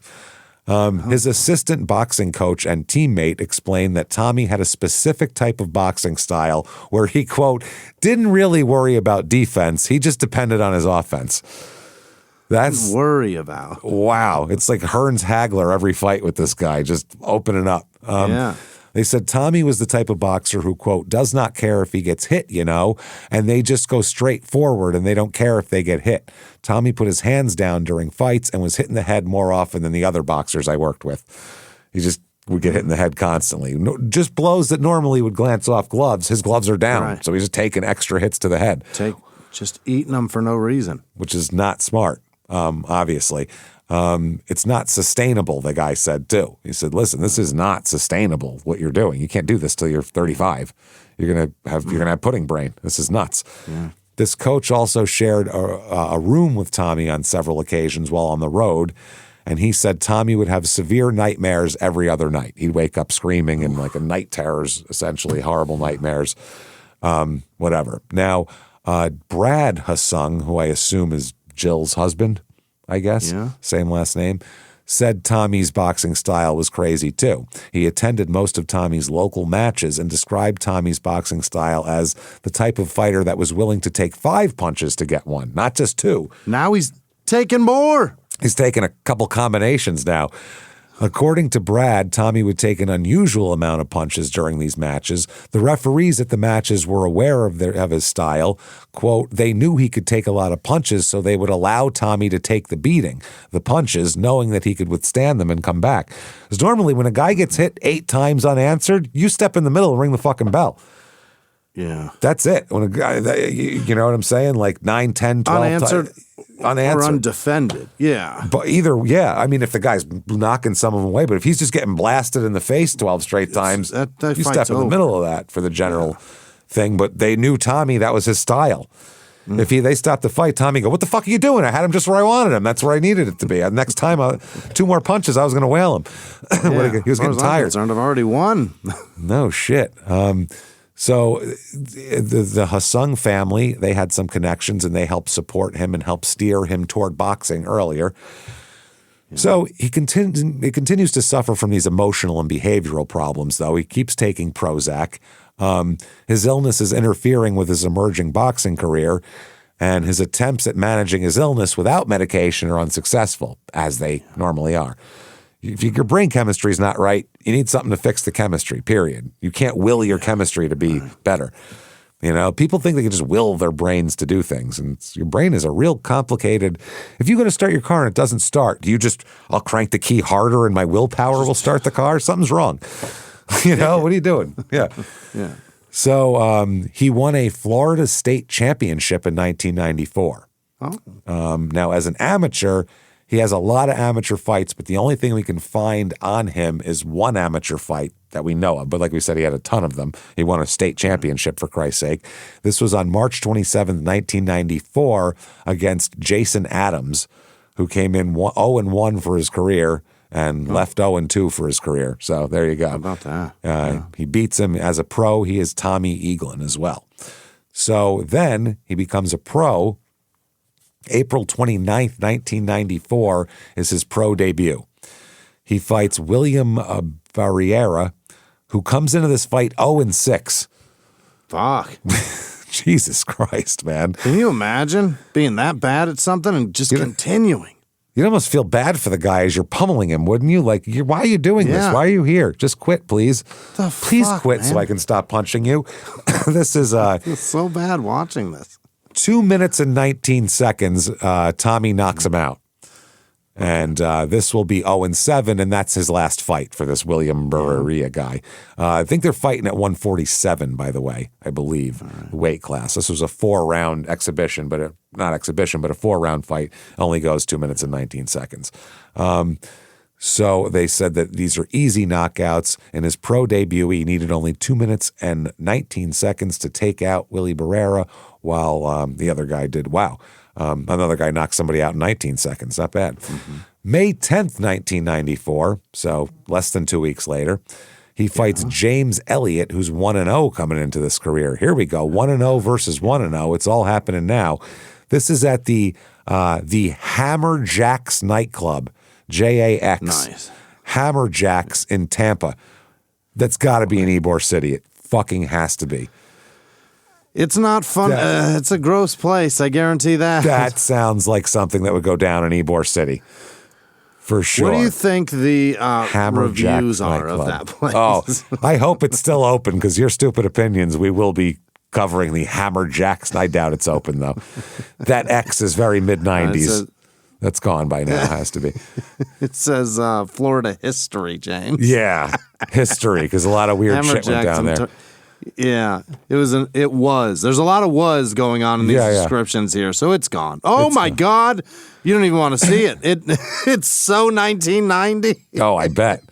Hammer Jacks with an amazing. X. Yeah. Jesus Christ, it can't be anymore. It says Hammer, and then Jacks is written in like pink, like what neon writing would be. Yeah. And a diagonal over the word hammer. Now that is 90s. Yeah. That's some 90s right there. And it's not a neon sign. It's paint. Yes. All class, Tampa. All class. Yeah. It's gone. I would assume so. Now, this fight goes all 4 rounds. Wow. And Tommy wins by unanimous decision. He's 2-0. Yeah. Look at Tommy. July 22nd, 1994, Alejandro Otero, 1-0 coming into this fight. He'll be 3-12-2 for his career, so not exactly a future star here. This is at the St. Petersburg Coliseum in Florida, here by Tampa. This fight is, again, all 4 rounds. Yeah. Tommy takes his time, as we know. But Tommy wins it again. He's 3-0. Hey. Not bad. Mike Wilson, he fights next, September 16th, 1994. This is Mike Wilson's pro debut, and he will have an illustrious career, though. Really. He will have an amazing career of 0-7, which is just, this fight goes 1 minute 34 seconds, and it's a TKO win for Tommy. So if you give him a tomato can, he'll kick the shit out of you. Yeah.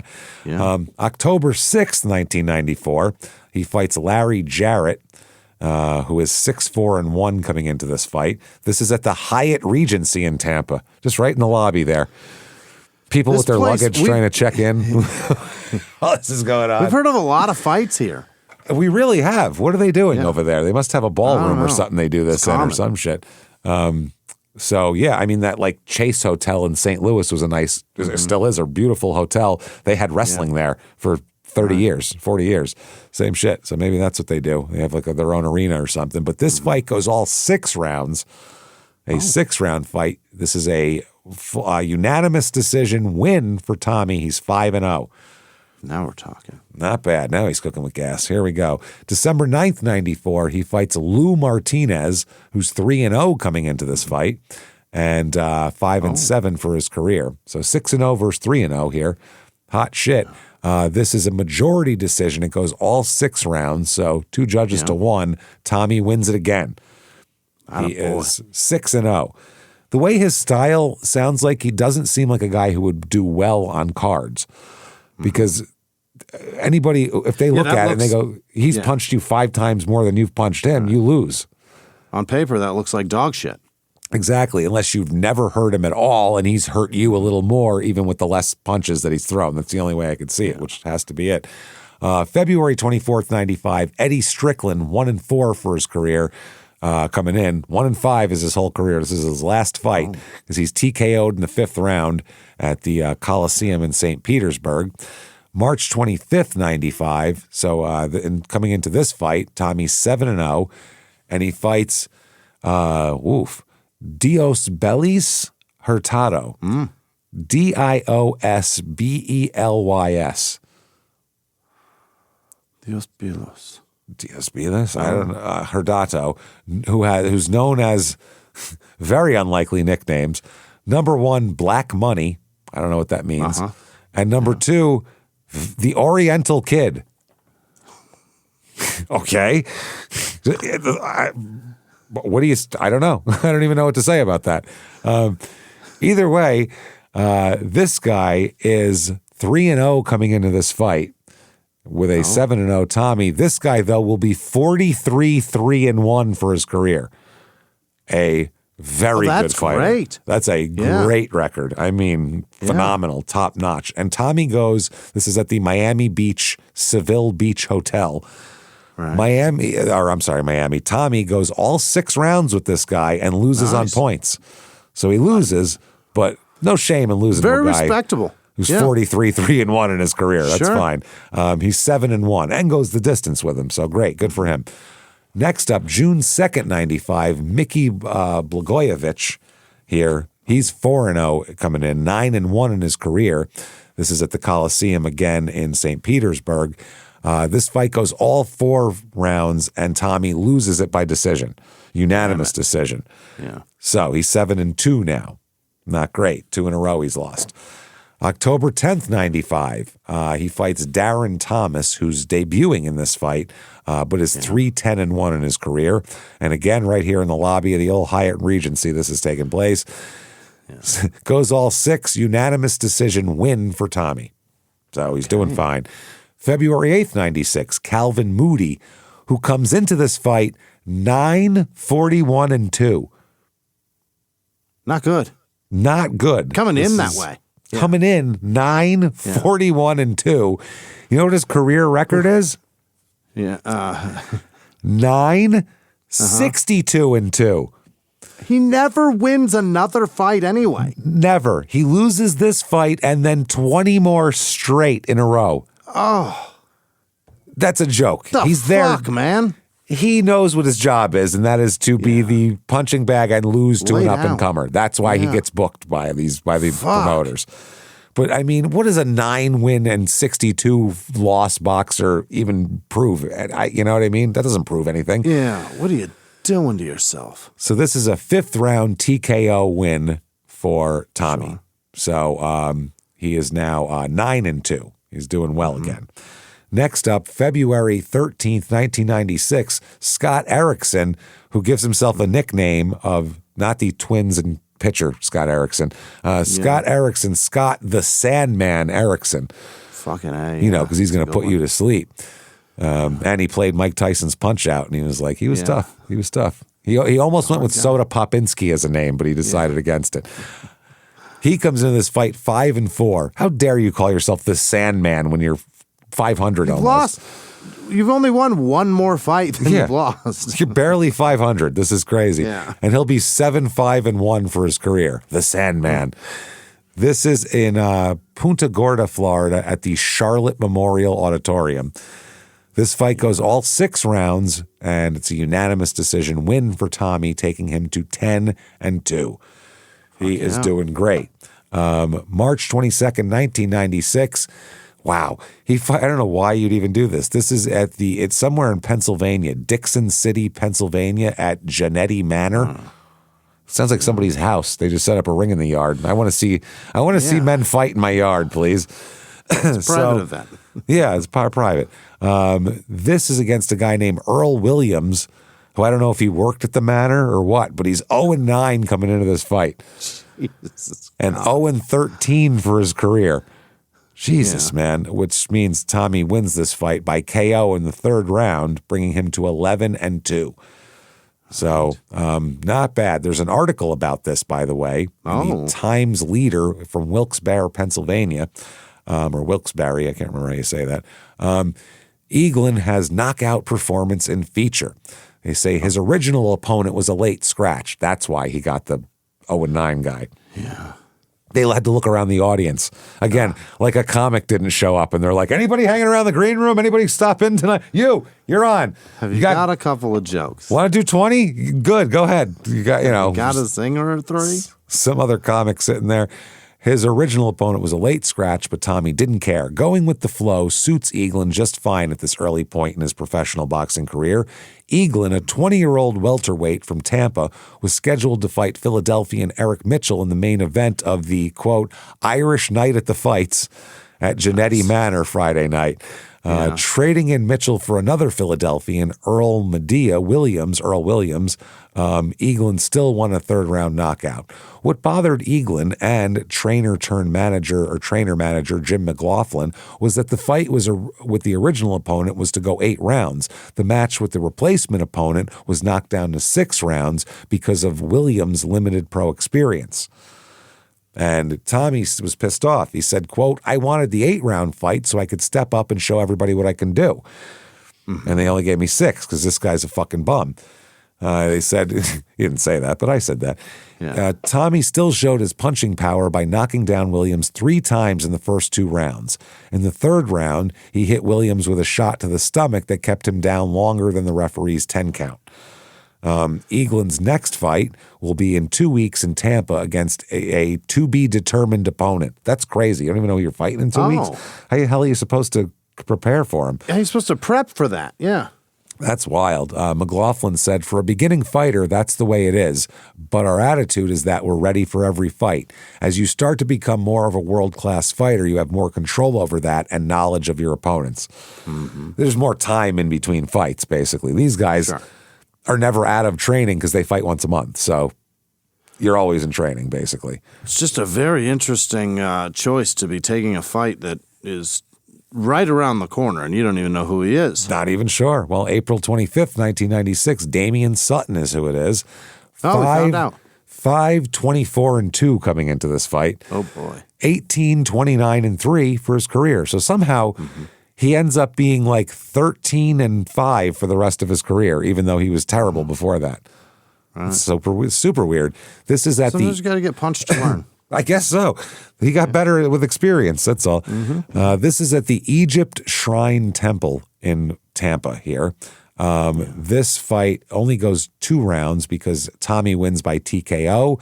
Sutton was down twice in the 2nd and 3 times in the 3rd, and that's when they called it. Now, Tommy got knocked down in the 1st, but that just made him, feel good. That's what he's used to. It's like, yeah, good. He got me. I like it. So he's 12-2 now. He then fights September 13th, 1996. So that's the most time he's had in between fights. Let his brain heal a little bit. He's got like 5 months. He fights Soren Mr. Perfect. Everybody just watches wrestling, I swear to Christ. It's absurd. Mr. Perfect Sondergaard, which Hennig was still wrestling at this point. He just went to WCW in 96.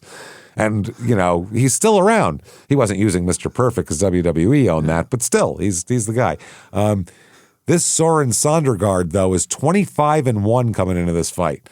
Wow. That's a bad motherfucker right there. Yeah. His career, 39-1-1.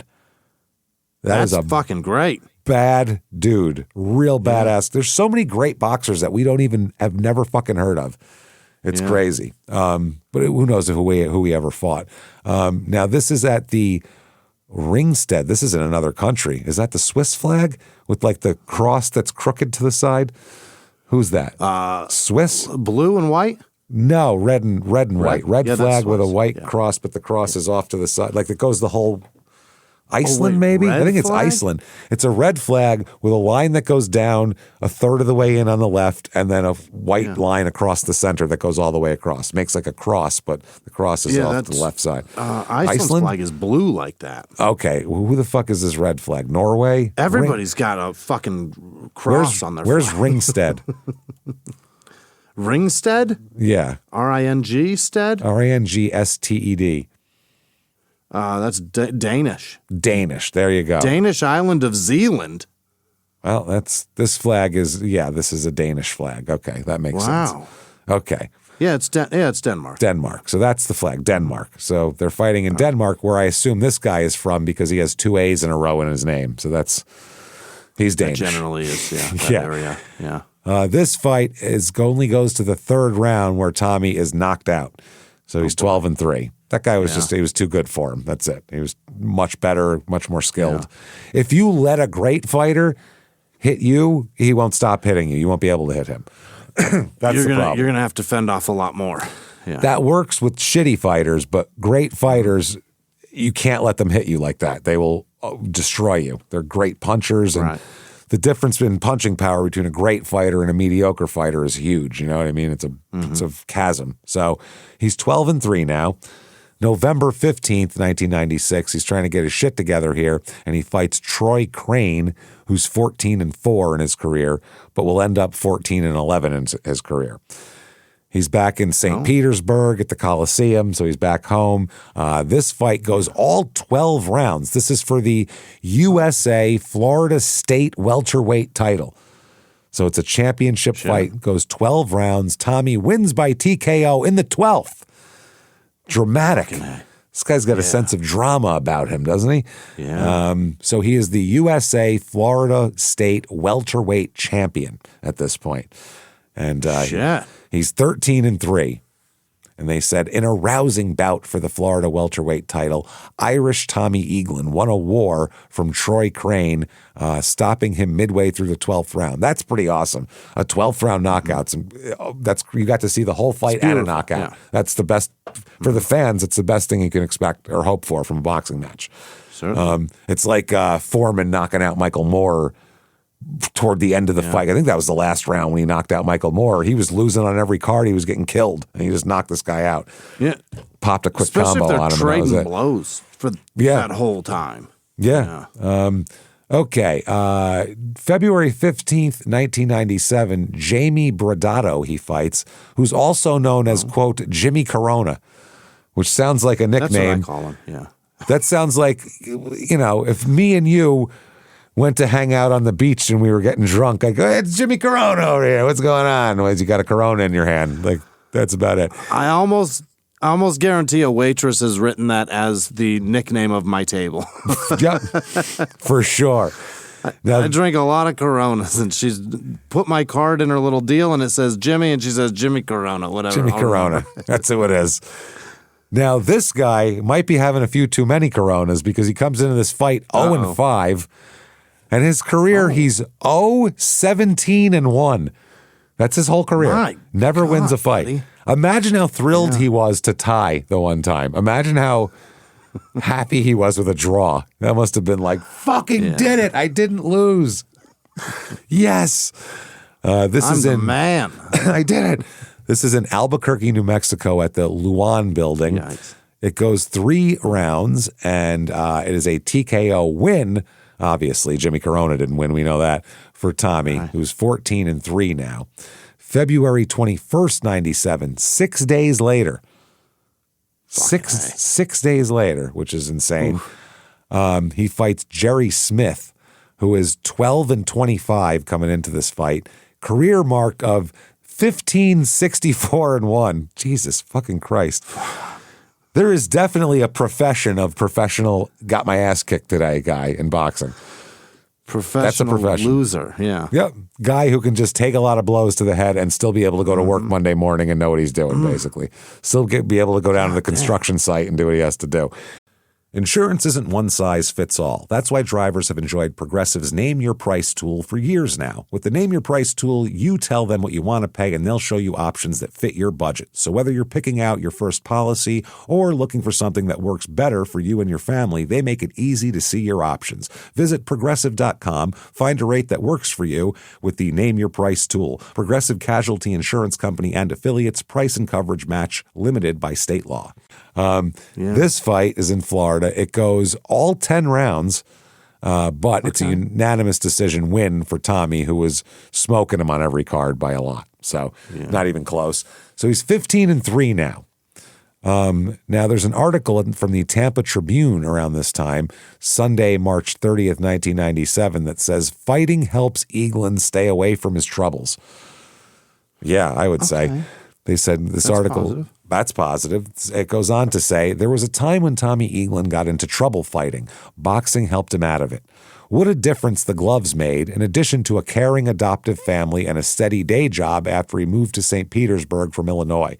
Not only did he experience a change of weather, but a change of purpose in life. And for Eaglin, it came just in time, even though he's only 21. Eaglin, who was arrested several times as a teenager for fighting, he was adrift and angry, running from the times he had as a three-sport athlete and class president. His parents divorced when he was a toddler. That's one way to put it. Jesus. His relationship with his father was rocky at best. This is the article that's from. Along came Jill Husung, a youth counselor who had first met Eaglin when he was 13 in a foster home. His father, Kenneth, was in prison and still is in Galesburg, Illinois, convicted of solicitation of murder, according to a Department of Corrections spokesman.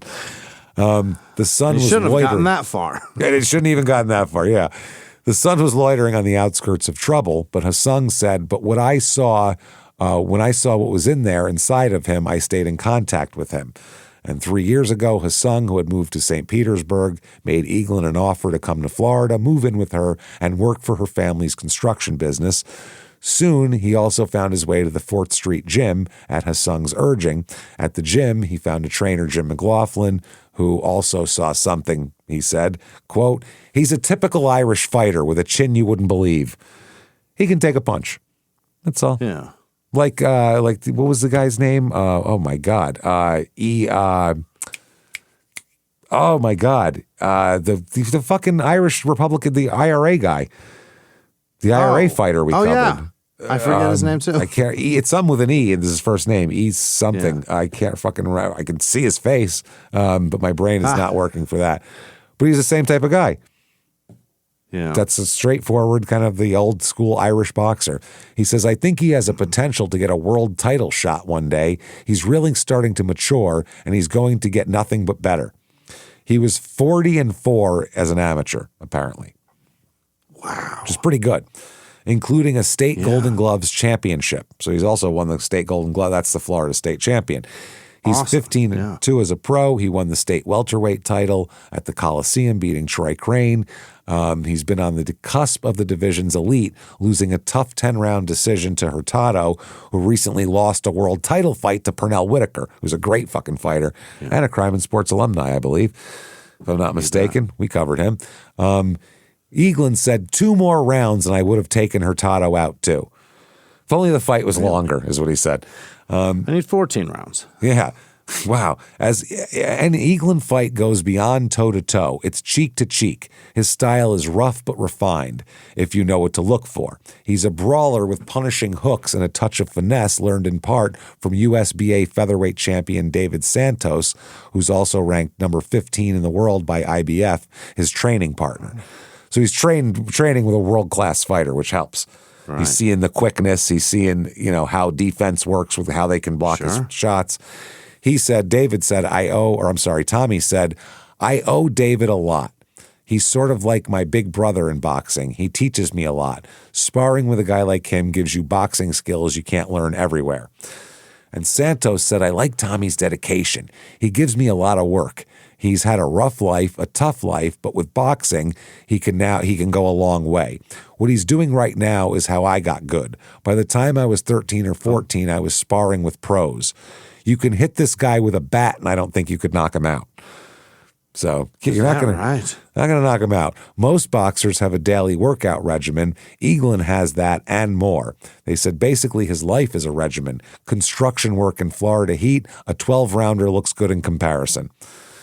And Eaglin said, the work is hard, sure, but it helps keep me from getting in trouble.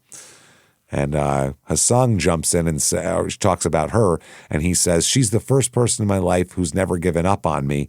She's always telling me you can do it. And Jill Hassan said, I won't let him get in trouble. I stay on his butt. Oh, that's weird. He's definitely one of the family now, and he's one of those Cinderella stories. He's got it. He's got the heart of a champion. Eaglin said, that's nice to hear, but he wants a world title. He said, that's all it is. He said, I don't want to be 35 years old talking to my kids and telling them I could have done this or that. When I reach that age, I want to know I gave it my best shot. I can fight with anyone in the world in my weight class. I know that. But if I don't win a world title in 3 years, that will be enough. I don't want to end up a second-rate opponent. I don't want to be one of these guys who's 500 and goes in and gets beat by the guys or getting a tune-up fight in between championship fights type of guys. I don't want to be that guy. But what he does want to do possibly is head to a place that's right under this article, Jimmy, the Crazy Horse Saloon. Let's go. In Florida? Clearwater. Yeah. US 19 North and Ulmerton Road in Clearwater. The Crazy Horse Saloon, fine adult entertainment, it says. All this week, Triple X superstar Victoria Andrews, I don't know who that is. Ooh. Hey, free lunch and happy hour buffet Monday through Friday. Yes, people eat in these places. Oh my God. By the way, it's the funniest thing on this advertisement. By the way, free drink with ad, limit 1, and live remote on April 15th. Bubba the Love Sponge will be there from 6:30 to 10:30 in the morning. Yeah. In the morning, when everyone's bright-eyed and bushy-tailed at the strip club. At the strip club. At the strip club. All class. Oh, boy. Wow. June 14th, 97, Rudy Bad Boy Lovato he's fighting. 6-9 coming in. 21-40-4 in his career. Wow. Oh, this is back at the Albuquerque, New Mexico Lujan building. This is a unanimous decision, goes all 10 rounds, and he loses. He loses to a 6-9 fighter by decision. Oh, no. Not he's good. 15-4. And he says he's pissed. He says it was a unanimous decision at the state fairgrounds. They said they smothered Tommy with an almost 4-to-1 ratio of punches. And that can happen.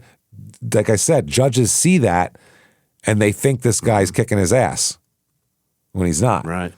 You know, so he said there was one guy's bloody and it's not the guy that punched the most. They said these blows were mostly soft but accurate scoring blows to the head and body. There was no knockdowns.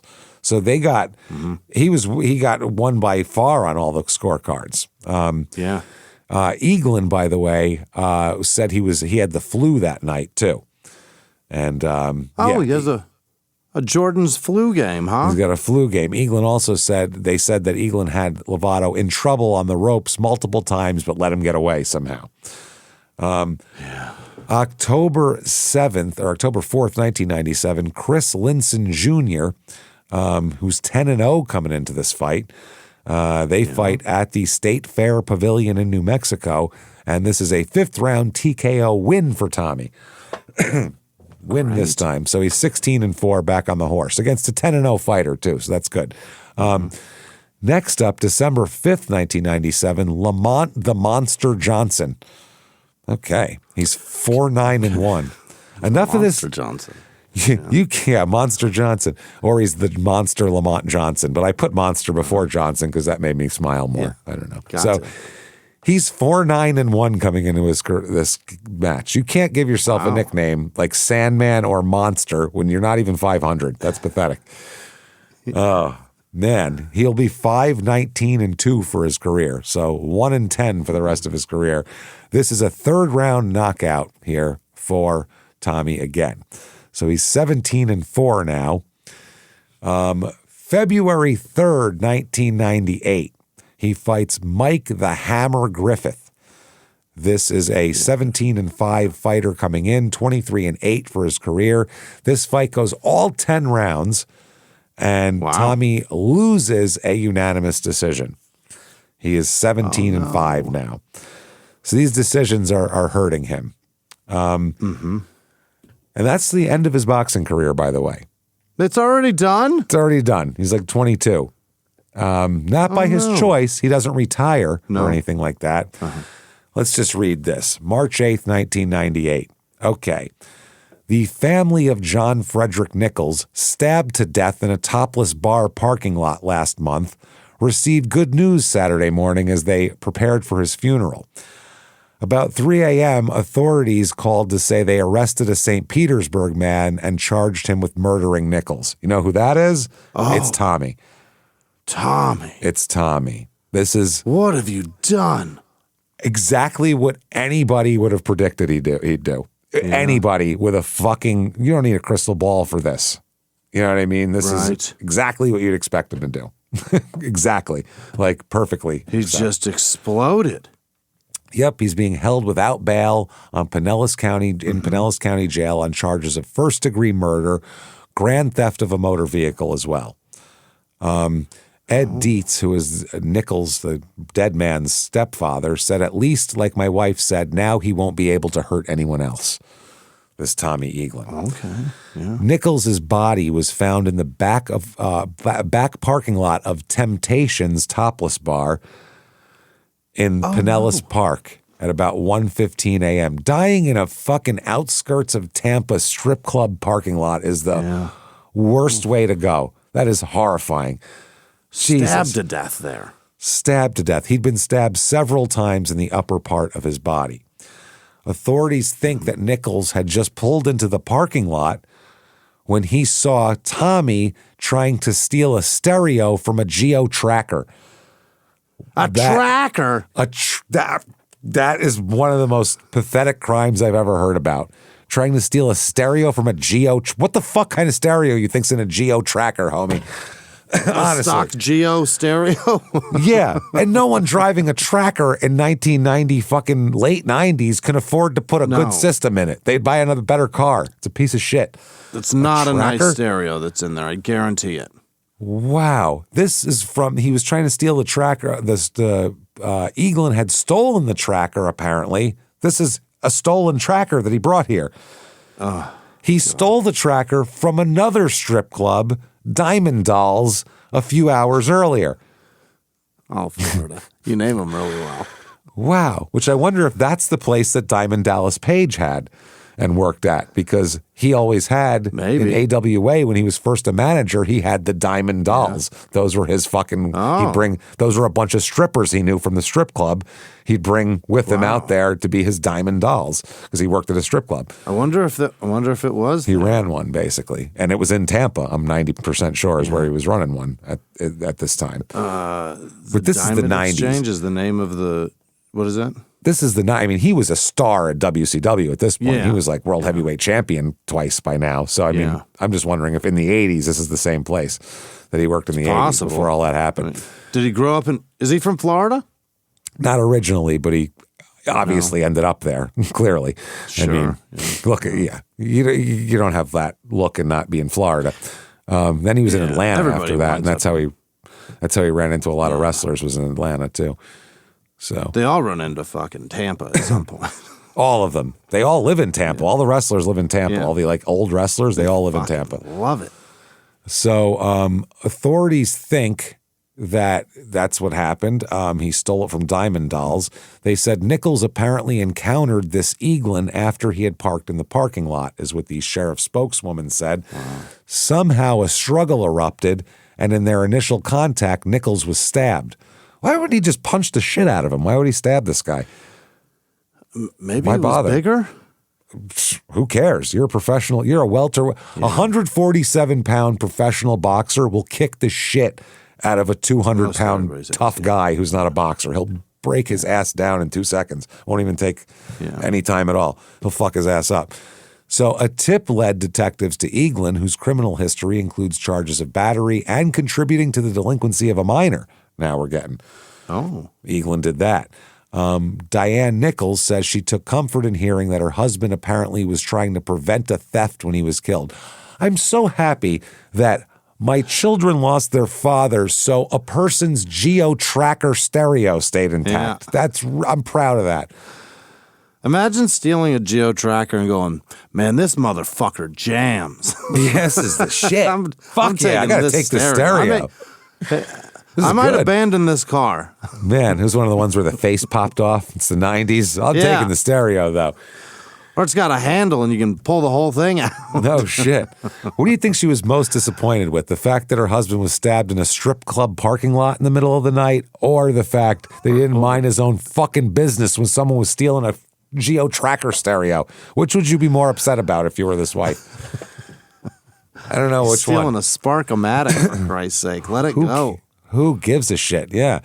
That's wild. She said he was one of the good guys. If he saw something that somebody was doing wrong, he would try to stop that person. And then he'd go see some tits. That's how he did it, always. He'd try to stop the person, and then he'd go see tits. That's always what he did. He had a plan. It was I can understand. Save people, then be at the strip club before closing. That's how he liked to do it. See tits. Nichols was 27. It was on his to-do list. Save people, see tits. Save people, keep stereos intact, see tits. See tits. Nichols, 27, was a shift supervisor. Where, Jimmy? The Wendy's in Clearwater. He works at Wendy's. He had a lawn care. A Wendy's employee. A fucking Wendy's employee, man. He had a lawn care and pressure wash business, and he was studying at St. Petersburg Junior College to be a lab tech. He was born in St. Petersburg. Why was he awake at this time? He seems so fucking busy. Very busy. I could see why you'd need tits. He's got a lot going on. He was also an Army veteran who served in the Persian Gulf War. So he's done a lot, this guy. On a Saturday, after a church service in Pinellas Park, Nichols' family spread his ashes in the water near John's Pass. As if you couldn't make Florida water grosser, they figured a way to do it. Yeah. Put a dead fucking Wendy's employee in there. Knowing Eaglin had been arrested made the service more bearable, the family member said. His dad said, "We're very relieved we got the news before my son was buried. It kind of brings a little closure to the tragedy of my son being murdered." Yeah. So he is being charged with murder. March 10th, 1998, Tommy's being charged with fucking murder, period. God damn. They said, they're saying early Saturday, the police KO'd their man. Eaglin, 22, was arrested and charged with the first-degree murder of John Frederick Nichols, who was found stabbed behind a topless bar. They believed he pulled into the parking lot, discovered him trying to steal the stereo, and that's what they think happened here.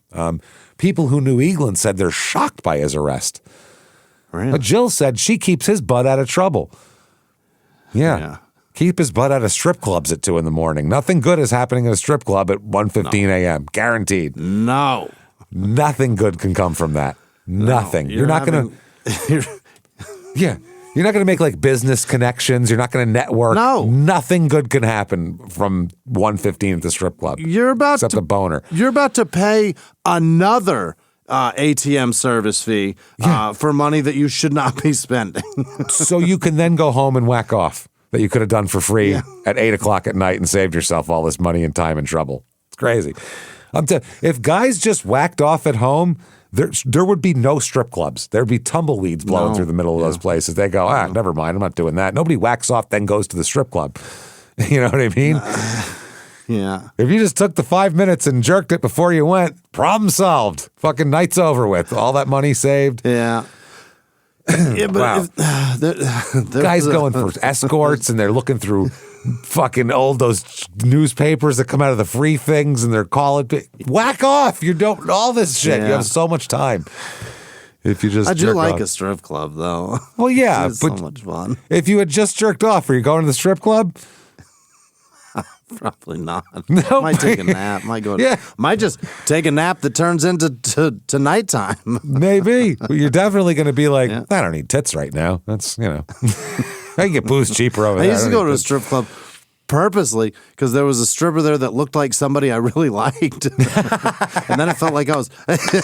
That's an amazing win. That's like, oh my God. Exactly. That's incredible.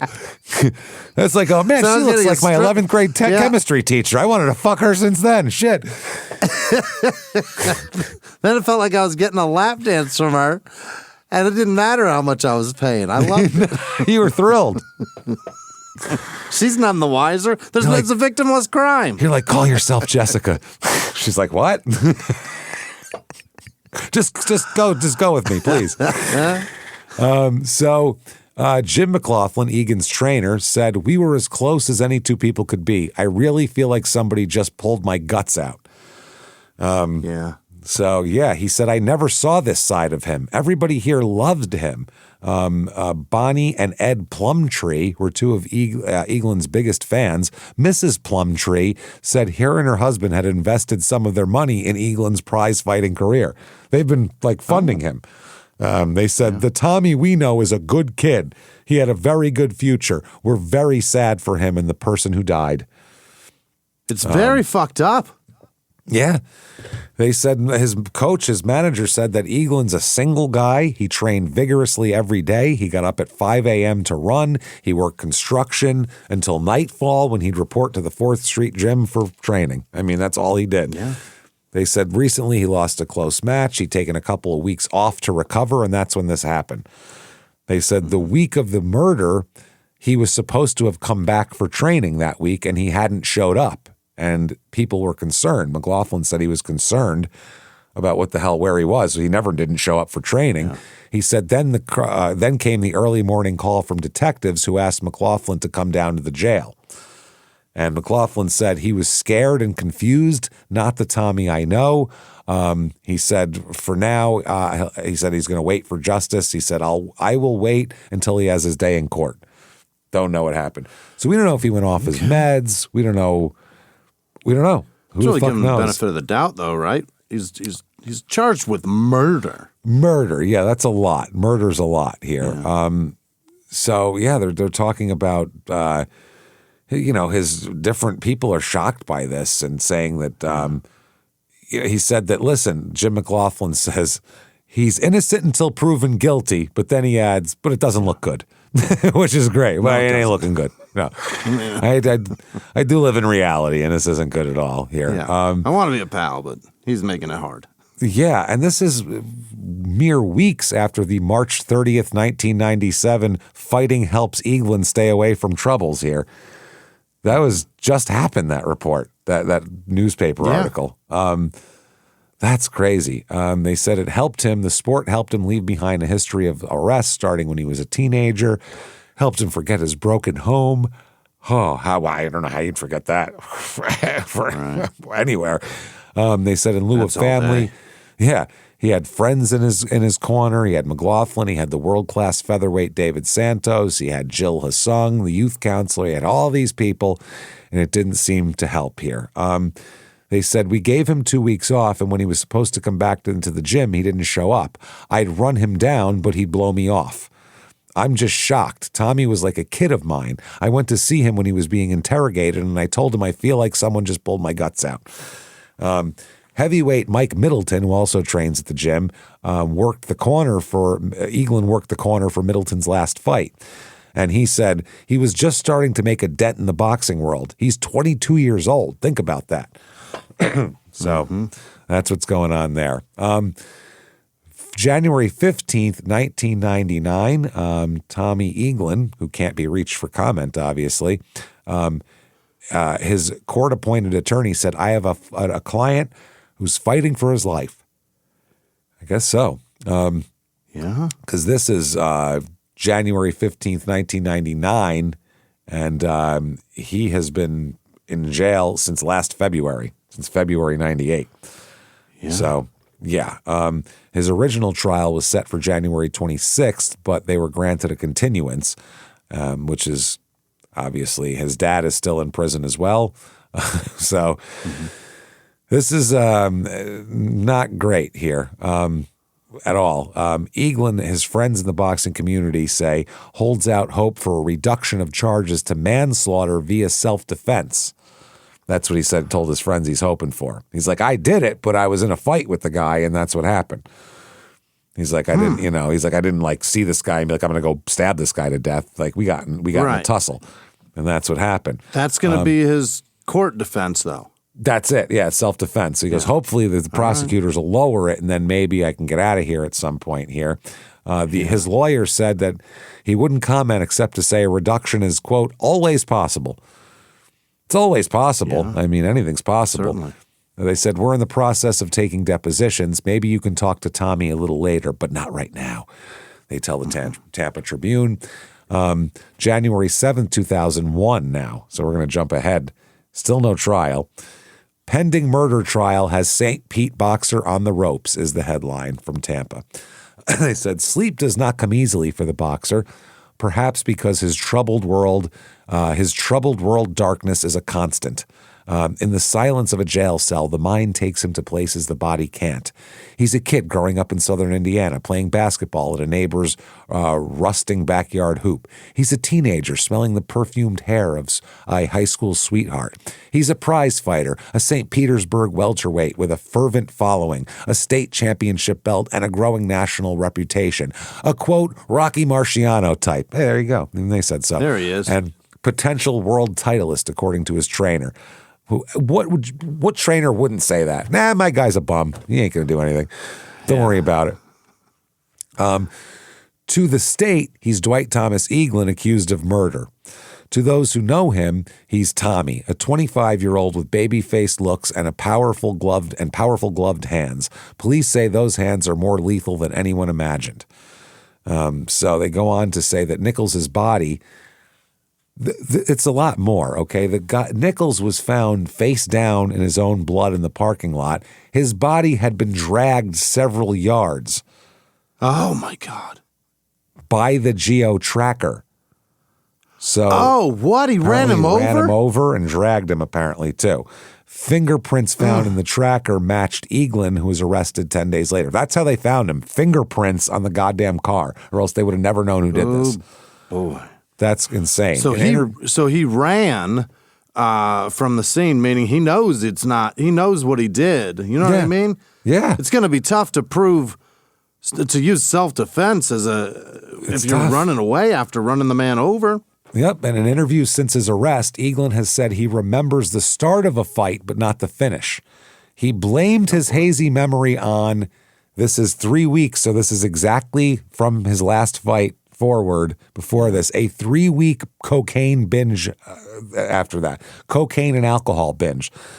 So he, end of that fight, he binged, and that's why he didn't go back to training, because he was still in the middle of it. Mm-hmm. That's why he was still in the middle of his binge. And Prozac also, that prefaced the incident. I don't know how cocaine and alcohol react with Prozac. I have no idea if it does at all, or if it doesn't. I have no clue. It's just something that alcohol's not good for it, I'll tell you that. I'm not sure. So Eaglin said he does remember that a man approached him, grabbed a chain he wore around his neck. See the junkyard dog? Who the fuck was here? Who wears a chain around their neck, like to grab? It may just be a necklace. The guy grabbed the chain from Eaglin's neck. From his, yeah. The way this is written, I thought the man approached him, then the man removed a chain from his own neck, which would be like a big chain he's going to beat you with. This makes way more sense. Okay. It's his weapon of choice. He wears it around his neck. Yeah, so the guy tried to rip his chain off of him, and there was a struggle. He said, I remember tussling, which is what OJ says about his fights with Nicole, by the way. This is a tussle. Getting up, getting in the tracker, and leaving. I didn't stop to see what had happened. I got back home and told my girlfriend I'd gotten into a fight. The next morning, I told her the fight was no big deal. Then she said, well, the guy's dead.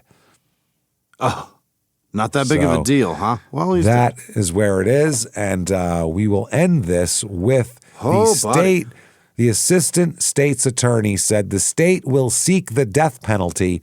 This is very sad, very tragic. Holy shit. And he is represented by a public defender.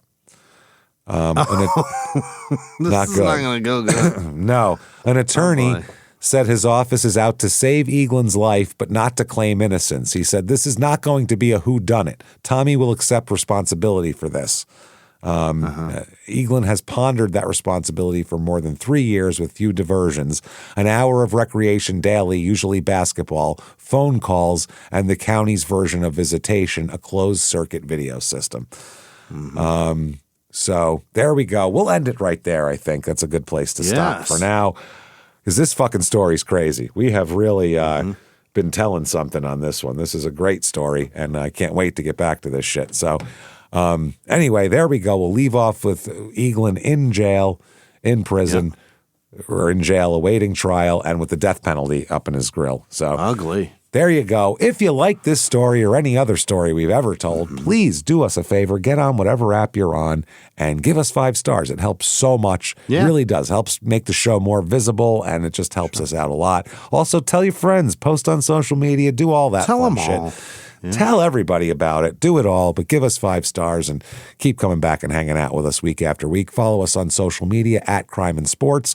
Listen to our other 2 podcasts, Small Town Murder, which there's 2 episodes a week, and you can even watch it on Netflix if you want. Right. And also Your Stupid Opinions, which I'm telling you is just fucking hilarious. You got to hear it to believe it. It's so funny. You're going to love it. So check out that. Do that. Also, get yourself Patreon, or actually website first, shutupandgivememurder.com. Do that. Head over there. Get all your merchandise. First of all, everything from coffee cups to skateboards. And get your tickets for live shows for Small Town Murder, September 18th in Milwaukee. Only a few tickets left for that, like individual ones. I don't even know if there's a pair. So check those out. Minneapolis on the 19th of September at the State Theater. Some tickets available left for that. So get in there and grab those. October 3rd in Dallas. We're coming to Texas. If I'm coming to Texas, especially after what you cunts just did with the fucking weed shit, come to our goddamn show, at least. At least make it worth our fucking while, because we're not coming back. I'll tell you that much right fucking now. You've made some crazy laws in the past few years, and that shit has consequences, and you guys can sit there and shove them up your fucking asses, because I'm not coming there and fucking hiding while I smoke weed. Suck my ass. Anyway, San Jose, September 16th, where I know the weed was flowing and legal. October 17th in Sacramento, November 13th in Terrytown. It's almost sold out. November 14th in Boston. So get in there, Shut Up and Give Me Murder. Get your tickets right now. Do that. Keep coming back, hanging out with us. Get yourself Patreon, my God. Goddamn. What are you waiting for? Patreon, patreon.com/crime in sports, just like the name of this show. $5 a month or above, you get every goddamn thing we put out. Everything we put out, including as soon as you subscribe, you're going to get almost 400 back bonus episodes you've never heard before. You can binge those, and you get new ones every other week, one Crime and Sports, one Small Town Murder, and you, my friends, get them all. This week, what you're going to get for Crime and Sports, old-timey articles are back. Right. Things were different back in the day. They were written crazy, and crazier shit seemed to happen. So we'll talk all about that. Those articles are the most fun of anything that we do, I think. And then for Small Town Murder, maybe the second most fun, Love After Lockup talk again. So Season 7. Does Moo Moo get his thruple? Yeah. I'm dying to know. So you should be dying to know too. We can't wait to tell you all about it. That is patreon.com/crime in sports. And you get everything we put out, every stitch of content, Your Stupid Opinions, Crime and Sports, both Small Town Murders, all ad-free. Ad-free. Fuck out of here. Take your shit and go, goddamn. Take it down to Texas and smoke it and get arrested. Who cares? Take it down there. Then you also get a shout out at the end of the show where Jimmy will fuck your name all up. And that happens right now. Jimmy, hit me with the names of the best fucking people in the world who would never, ever, ever stab us in a Tampa strip club parking lot. Hit me with them right fucking now. This week's executive producer, Happy Hour in Conroe, Texas, and Gary Howard. Gary! Arkadelphia. Can they fucking name anything in Arkansas? Damn, Gary. After something other than trucking through some rock. Yeah, that's bad. Bear, we love you, bud. We don't want to see you go through these horrible places, man. Please. Arkansas is like McDonald's at this point. They put Ark in front of everything. Yeah, Stop too it. much. Peyton Meadows, Janice Hill, Peyton. Jennifer we love them. Bashir, Bersher. I don't know. Well, Thank you, Jennifer. Carla Clark in Arkansas. Maybe she could do it. It's her birthday. Happy birthday. She's Go 60. get Gary. Help her. Get on some board somewhere and change the fucking names. Help Stop Gary. with this ARC shit. It's not cute anymore. It's weird. Claude Cavallo, Vladana Kochek, Vladana, like the female Vladimir, right? Wow. Putin. A Russian Madonna. Vladana. Yeah. Diana Adams, Deanna and Vladana. Christina Musto, Orphans Home Life. I don't know what that means, but I hope it's a rescue of some sort, whether it's kids or dogs or something. Whatever. Rescue them orphans. Thank you. Appreciate you people. Other producers this week: Bradley Horn, Drew Labie, Holly with no last name, Wanda with no last name, Jeff Brown, Jay Campbell, Nick Boswell, Anthony Moniz, Munoz, the Hall of Fame offensive tackle for the Bengals. Anthony Moniz. Munoz is the Hall of Fame offensive tackle for the. That's right. Yeah, this isn't it.